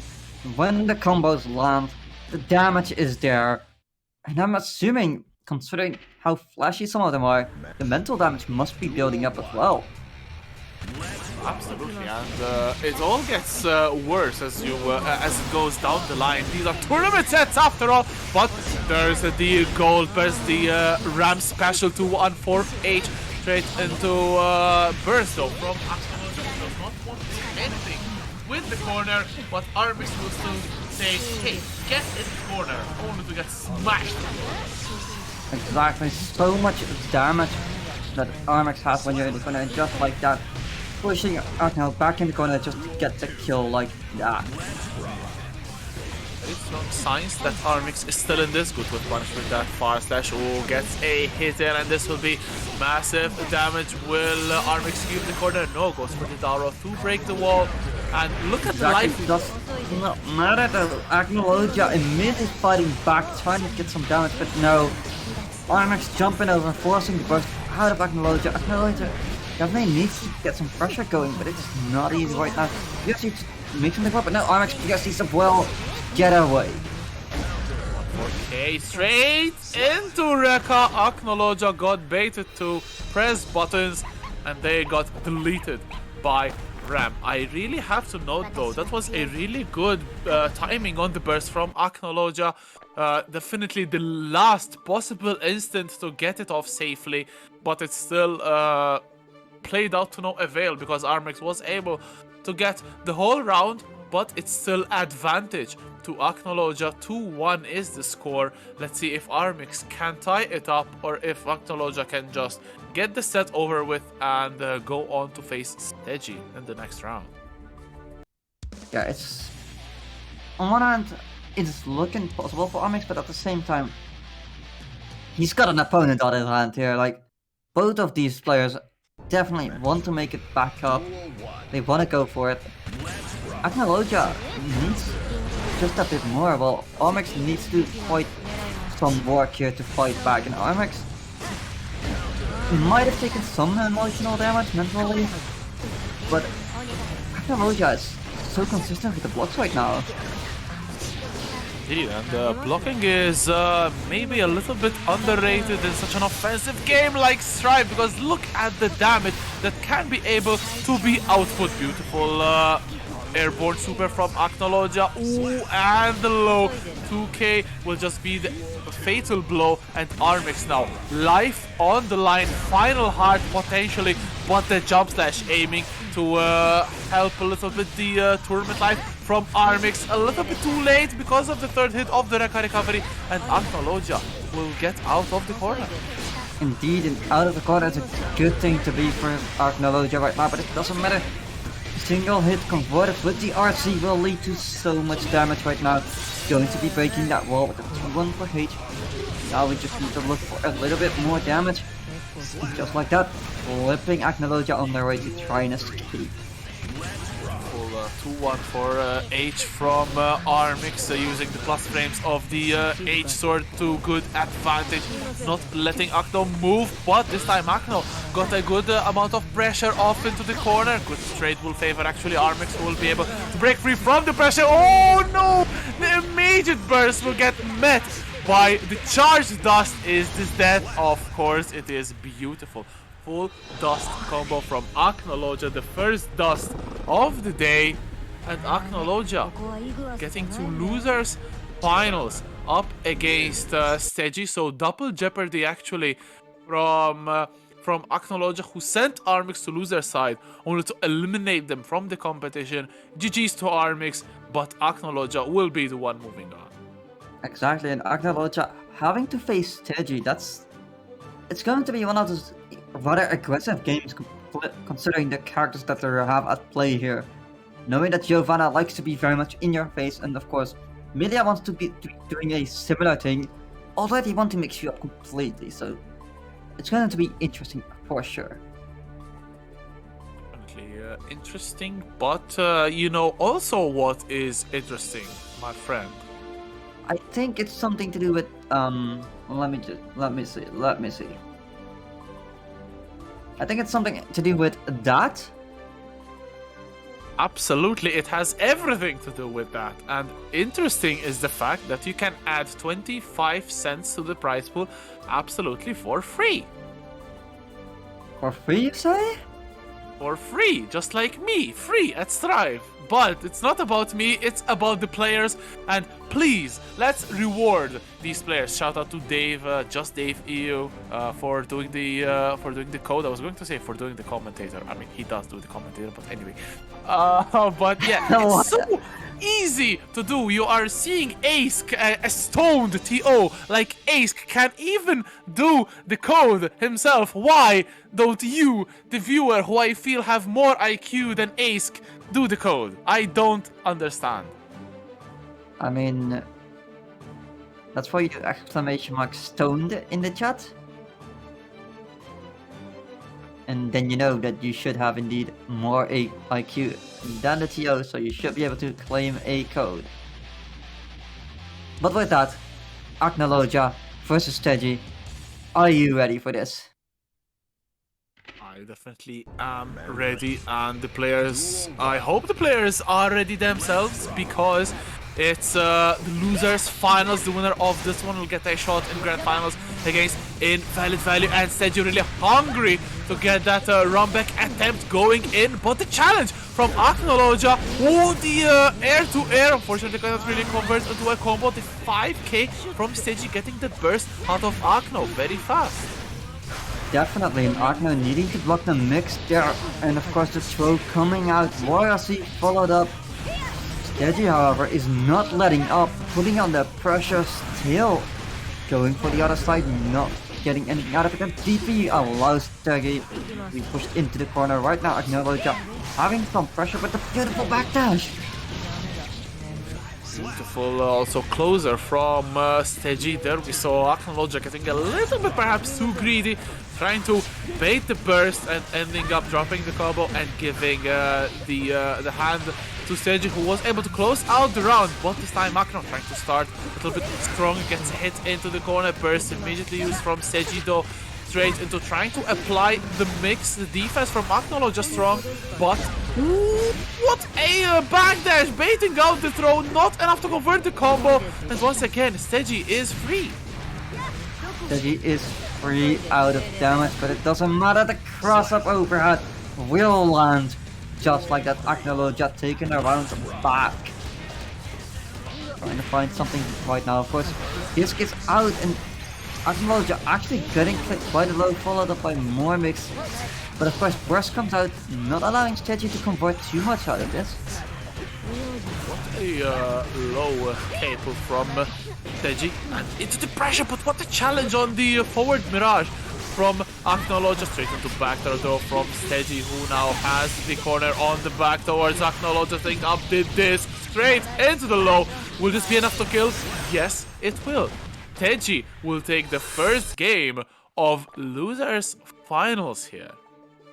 Yeah, definitely, but looking quite close here. Definitely either player can make it out of here. But we'll have to see which one has a stronger mental, because that is, I feel, might be a very important thing here, considering that both are quite aggressive characters, right? Like, the first one to break and not have their calm to defend anymore is likely the one to lose in this, I feel. Indeed, and one knockdown is all it takes, I feel, for either of these players. Millia, obviously notoriously oppressive with her tandem top mix, but ooh, color change from Acknowledge. This is interesting, going to the default Giovanna here. Giovanna, who as well with a knockdown, especially for her 2D, can go and set up perhaps her plentiful plus frame moves to ensure more and more pressure. Beautiful PRC in the meantime from Steji, getting that burst out of Acknowledge, but pressure will resume. Definitely, but no air to air, and unfortunately gets knocked down. Steji applying pressure again. Careful to backdash that and clipping just a little bit. Overhead hits and immediately forces the burst out of Steji, not wanting to let that keep up, but immediately Acknowledge putting out that pressure, using those plus frames to their advantage. Up, pushing the throw. Oh, the overhead actually hitting, 5D hitting as well, another 5D, this time backed up by the Roman cancel, able to close out the round. Then this is a pattern, I feel, which we're seeing in this losers final. Steji starting off very, very well in the round, only to just drop off the pressure and let Acknowledge get the upper hand, just like this, break the wall as well. And look at the life lead now. Acknowledge really in the driver's seat. Exactly, Acknowledge also converting beautiful ult that just earlier, like so much damage in there, the low connecting, catching Steji off guard. It's just, I don't even know. It's just, once Acknowledge gets a conversion, they are making the most out of it. And it shows. The damage is real. Real indeed. And Millia's life bar surely not a fan of the big hits of Giovanna, because Giovanna can inflict actually some good punishment, especially with those insane full stage combos that Akno is putting on display tonight. And let's go again with game number 3 on the cards.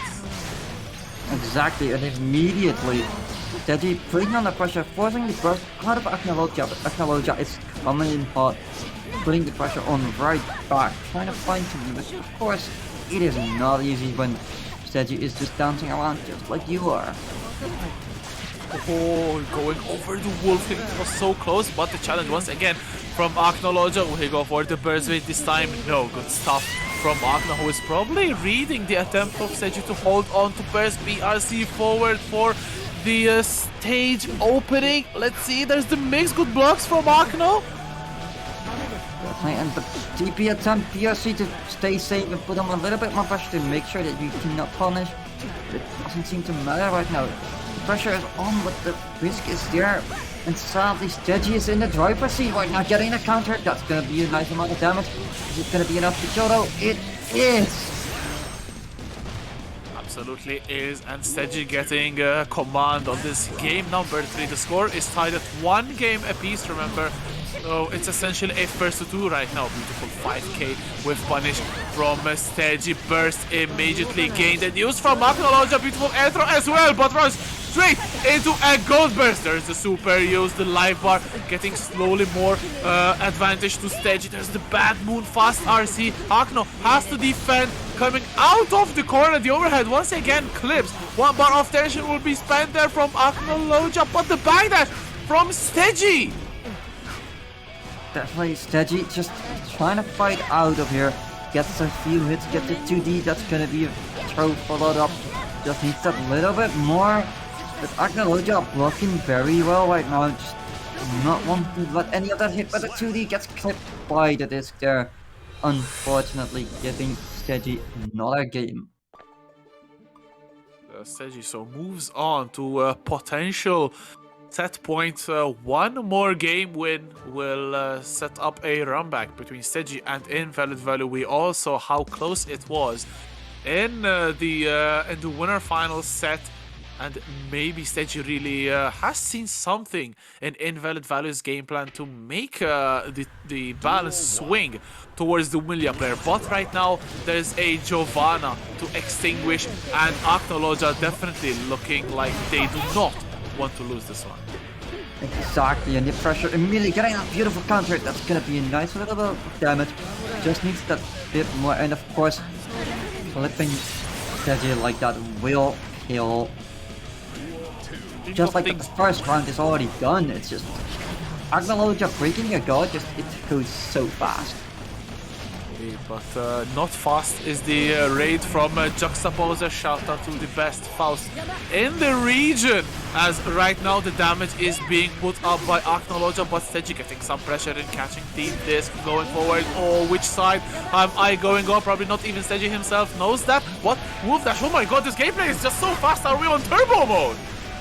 We definitely are. Just like the turbo mode is on when Juxtaposer hits the items and you don't know what's going on.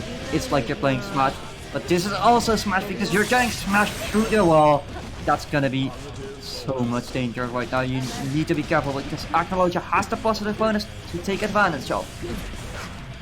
Will slowly start rising and rising. YRC stealing back the turn, but Stegy on the turn going for 2k, 2D, straight into staircase combo, fast fall after the Capel, and now Stegy has burst, so potentially resources to help, but no matter what, there's the bad move, straight into RC. Wall break will give the round to Stegy, who will actually have net point. Grand Finals is within the fingertips. It definitely is. Early burst coming out from Stegy as well there. Unfortunately, the trade was not in their advantage right now, and Aknologia is making sure they know that.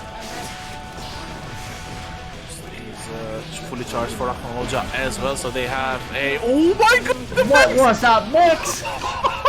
Mix from Aknologia coming in! Gets the throw into the corner. Stegy, the last little bits of life will be deducted as well. Aknologia, beautiful mix after that red RC, and heading into game number 5 once again. I was not expecting that. What? That was beautiful. Alright. It's looking like there is still a bit more to gain. Aknologia still has some mental in the tank. And Stegy is going to have to find a way to break that soon, or it's going to be incredibly difficult to actually make it to Grand Finals. It's anyone's bet actually who wins this one. It's game 5. It's neck and neck, honestly. Both players have shown that they can definitely take it. Their rounds have been really dominant, so a really clear show of ability from both of these players, as right now Stegy is bossing it in the start of this game number 5, but will we see actually if the pattern will continue? Stegy starts off really well in the round start, but then just falls off, and unfortunately for him, Aknologia just takes the win. Exactly, but right now it is not looking like that's the case, but that YRC might spell the difference. Looking like it is indeed missing the throw, unfortunately giving Stegy some room, but Stegy missing a throw as well, allowing Aknologia to put on the pressure back in his favor, having Steady in the corner. There's the disc straight into low, and Seiji probably can kill off. No, the bad move just out of reach, but the instant overhead jump P will mean Seiji will be the first one to get a set point. Will he be able to end it though? Starting off with the 5k into 2D spam. Actologia getting that overhead, pushing straight into the corner, but there's the goal burst. Oh my god! There's the Septim Voice is going to RC off to try to get away. It does not matter. Actologia getting the hit in the air, stopping you from doing it. And right now you're in the corner, going to get hit by the combo. That should be a kill, and it is. Actologia quickly turning it tight, turning it to the set point on either side. Actologia also has burst. Seiji will not have it for a short while, so plenty of room for Actologia to get some good damage and to bait something out. And there it is, the throw coming in from Seiji. The punish from Actologia sitting on 1 bar of tension. No resources for Seiji. Oh, the PRC pressure in the corner. Seiji trying to come out and gets a good close slash anti-air. This could be what Seiji needs. This definitely could be. The life lead seems to have been diminished, but the counter immediately lands with the 5H, and that's going to be able to give some mix. Blocks the burst, and there we go, the kill is taken. Actologia will be moving on to Grand Finals. That is why I believe that burst can make or break any game, and that was unfortunately a very mistimed burst from Steiji. Actologia read it to perfection, able to punish as well. The Grand Finals is set. Is going to be Actologia who will go up to the winners bracket once again to face Invalid Value. Yeah, and that's gonna be a match for sure. I can't feel but think that it's going to be quite explosive, despite knowing that Nago is both incredibly tanky and does incredible damage on its own. There's something here that we've been seeing. Actologia is able to do incredible amounts of damage despite playing a character that is mostly about just rushing down and just keeping you locked down under the pressure. And I feel that Giovanna is one of the characters who deals better perhaps with Nago. She can really deal well with Nago's strength up close. So we'll see if Actologia can get the counterplay going up against Invalid Value. The Grand Finals is starting now, and starting with a throw into the corner. Another throw into the corner. This is probably the most throws we've seen in a single set from Actologia. Getting that RC, the Beyblade, but burst immediate from Actologia. He wants the pressure now. Tried to go for 2D and immediately got met with a Beyblade. Actologia in the corner right now, not being able to get any space. That's going to be the overdrive. Time for that positive bonus, but it might not even be needed. This might just kill. We don't know quite for sure, but it kills! Will it kill? Yes, it will. It did, and that is definitely why Nago cannot be left to play, because a couple of hits will spell disaster for you. Not at Sacrifice, but at the Grand Finals of today. What a challenge on the oncoming Wolf Dash with 5k, but Actologia still undeterred from pressing buttons as 5k 6h will clip the airborne. Actologia, oh my god, what a PRC! Actologia really putting it all on display for us tonight.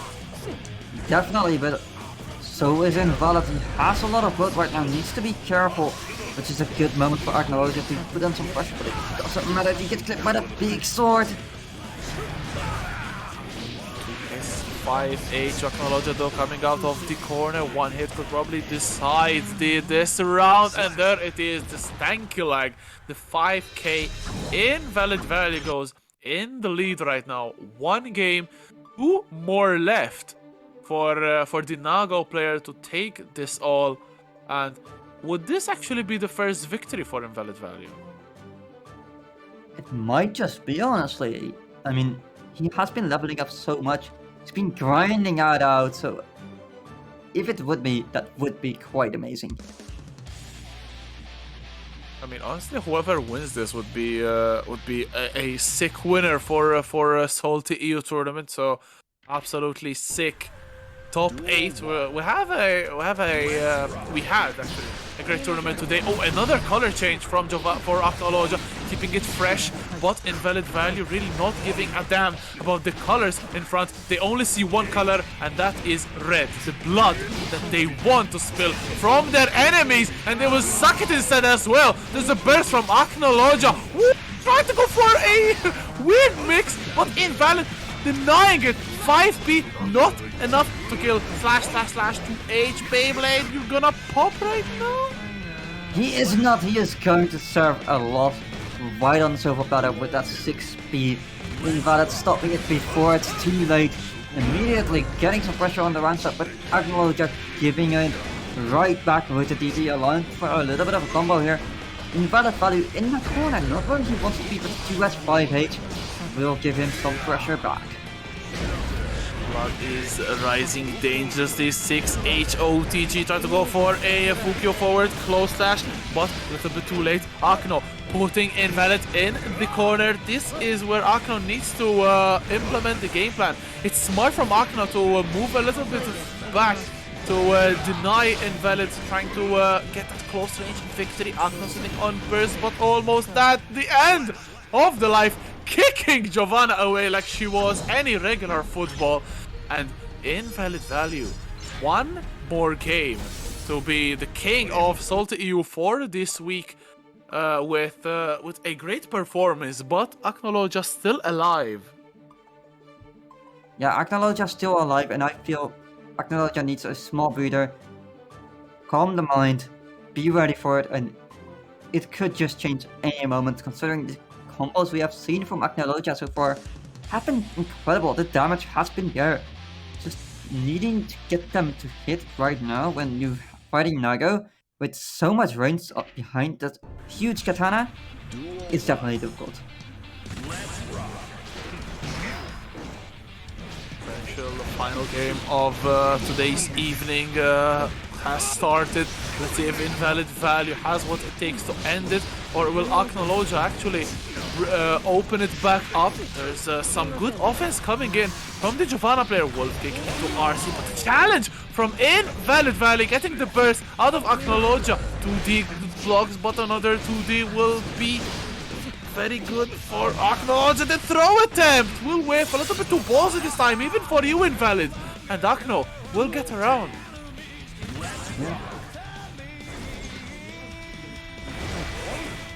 And Invalid trying to start off round with Beyblade. There's the back throw straight into more pressure. The clone will deny the instant block attempt from Aknoloja. 6H breaking the wall, and it is not looking good for Akno in this round. It definitely is not, and that... Oh no, the 6H missing, definitely not allowing for that kill right now. And he pops, unfortunately, giving the free charged 5D for so much damage. First Invalid here, Musk on anytime, there it is. Ooh, but good 2K from Aknoloja, dash up throw, and Aknoloja looking to open this encounter back up. It almost looked like a foregone conclusion for Invalid Value, but the Giovanna player fighting back, taking a game, and this could be the momentum changer in this one. Aknoloja looked quite good, and Invalid Value actually popping into Blood Rage for the first time in the set. Let's see if this actually proves to be what changes everything. It might be, but at the same time, it may not have to change at all. Invalid is known to be, from what I've seen personally and I've played against him, he is very ready to be okay with having popped. His mind will be ready, but it is difficult when you're in the grand finals like this against Aknoloja, not making it easy at all, putting so much pressure on you, despite having quite a good effective health pool. Fish for something with that 2S, got a counter hit but couldn't confirm this time, though the confirmation is done. 5H, no, catches the startup with a BRC, Beautiful counter once again from Acknowledge, not enough to kill. There's the run up throw, OTG straight into the mix-up, but Invalid Value tries to steal back the turn. PRC after slash. Good IBFD from Acknowledge, creating a lot of space, but that will only favor Nago because he has massive range on the normals. YRC though spent Invalid Value, stealing back the turn, delaying the 5H, trying to catch something from Acknowledge, who is sitting waiting, has resources, that burst. Oh my god, He was ready for the cross-up attempt there with the overhead. 5 being Acknowledge in their way of doing it, not letting it happen, and just like that, he is tournament point. Point indeed, 5H trying to fish for something once again, but Acknowledge coming forward. Dash up 2D. Good blocks from Invalid, 6H OTG pressing towards the corner. The mash from Acknowledge unrewarded because Invalid Value gets the burst, but this time looking for a combo. Acknowledge trying to get something going. RC, 5H, yellow life for Ackno. Indeed, but Invalid needs to be careful. His blood is quite high right now. He cannot just do too much right now. Needs to be careful with his specials, which is going to make it difficult in this matchup, knowing that Giovanna has a lot of movement, but it doesn't matter. The Beyblade connects and gets the kill. Just like that, Invalid actually does what he wanted to do today. Indeed, that is take home today's tournament, while dropping one single set. Invalid Value dropping the in as well. Valid Value indeed. And they will definitely get some value, although there could be some little extra value. 3 more codes left to be claimed. Please, chat, let's make it happen. Let's give 75 cents extra to Invalid Value. Definitely deserving. Exactly. Splendid run through all of this tournament. The top 8 performance was nothing short of spectacular. And Exactly. Invalid Value. In general, he played so well, managing to take it at last like that, showing that he has been growing so much in gameplay, in his knowledge, and honestly, I'm just incredibly happy that he actually managed to do it at last. It's great. Is actually great. We've seen Invalid Value for these past couple of months always being in top 8, always being a regular in these tournaments, and this could be the breakthrough performance that they finally wanted and achieved. And what a way actually to get it. Very good run through all of this bracket. I mean, no reminders needed. Had to defeat Smoib in winner semifinals, Teji in winner finals, and now Acknowledge in the grand finals. Surely, and this was just top 8. I mean, Exactly. we can go through the run. That was definitely a splendid run from Invalid Value. Absolutely, and just managing to make it back, even though one of the rounds looked shaky after Acknowledge took a win, but he pulled himself back together and pulled it in, getting the win at long last. And it's just great. That's it. That's it. Sorry, I was Where doing can they something in the find you? background. You usually stole a little bit longer. I wanted to do something real quick. Let's see. Imagine that. Ice actually being a stone TO, what the hell? Dude, Today was actually extra stone, Ace. I check don't know. this out. Check this out, okay? Check this out. I couldn't fit it entirely in because I didn't have much time. But look at this. A little look at before I posted the tweet. Take a little look at the top 8 here. Of course, you know, Pataxis getting that 7th together with the Necromaster. The first top 8 of Necromaster. Steggy getting another top 8 on the first top 8 as well. Yeah, Necromaster, the Ram player, right? Nothing wrong with that. And I'm actually unsure. Do they actually not play Ram? Wait, are you kidding me? Dude, I don't know. There's so many players. I don't remember half of them. Okay, Bro. Actually, hold on, Dude, we hold never on. see Necromaster on stream because Necromaster is never in top 8. Okay. I'm dying. I'm actually dying. No. You've literally seen them on stream doing Strive Cup, but okay, sure. Dude, I never watch FGC streams. Okay, that's my secret. Alright, Wow. that's it, we're firing him. I don't think I Toxic. watched a single Strive Cup. And I barely watched my own matches because I was busy TOing. Bruh. Imagine not watching Strive Cup. Couldn't be me. Is he Eno? This is awkward. Yes, he's actually the best Eno in Europe or the EMEA. The more you know. There you go. Oh, so he's wasn't it used to be Kendeep, right? But now Kendeep doesn't really play Strive, so Yeah. see, there we go. Okay.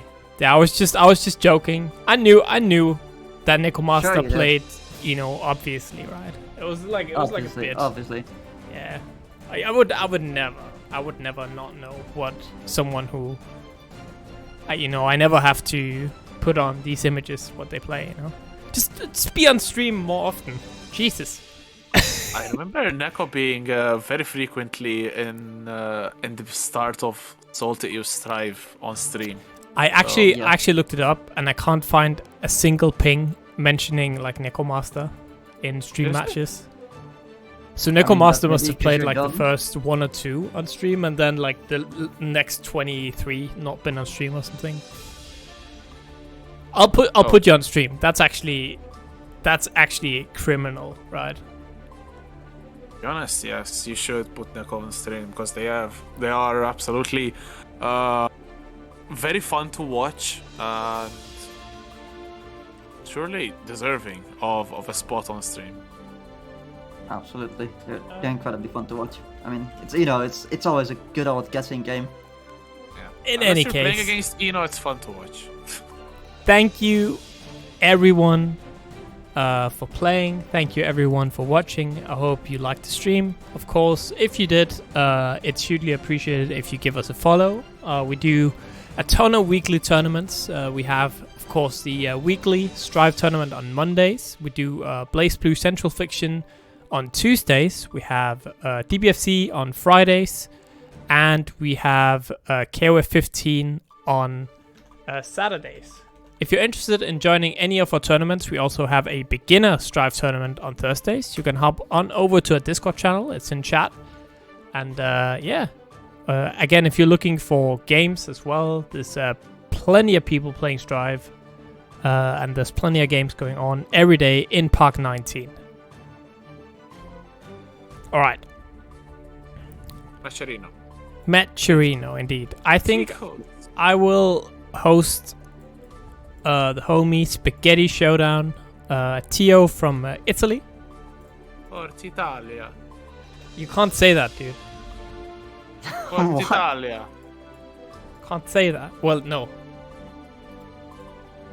Oh wait, Apparently you can't say that. maybe that's not the bad one. Is it the blue ones that's bad? You can't say. No, I think what you're saying is Yes. the thing you can't say. Yes, exactly. I think you need to just put it over and get it done with. Yeah, you can't Viva say that, Azzurri. Rexu. That's actually very not good to say. Yeah, I just clicked. Viva Azzurri then. Yeah, Okay. exactly. Yeah, because that's a history lesson for another time, but you shouldn't say that. Viva Pizza. With that being said, again, I hope you all had a great stream. Rexu is getting fired as we speak, and I will see you guys tomorrow, where Panda is hosting Blaze Blue. So peace.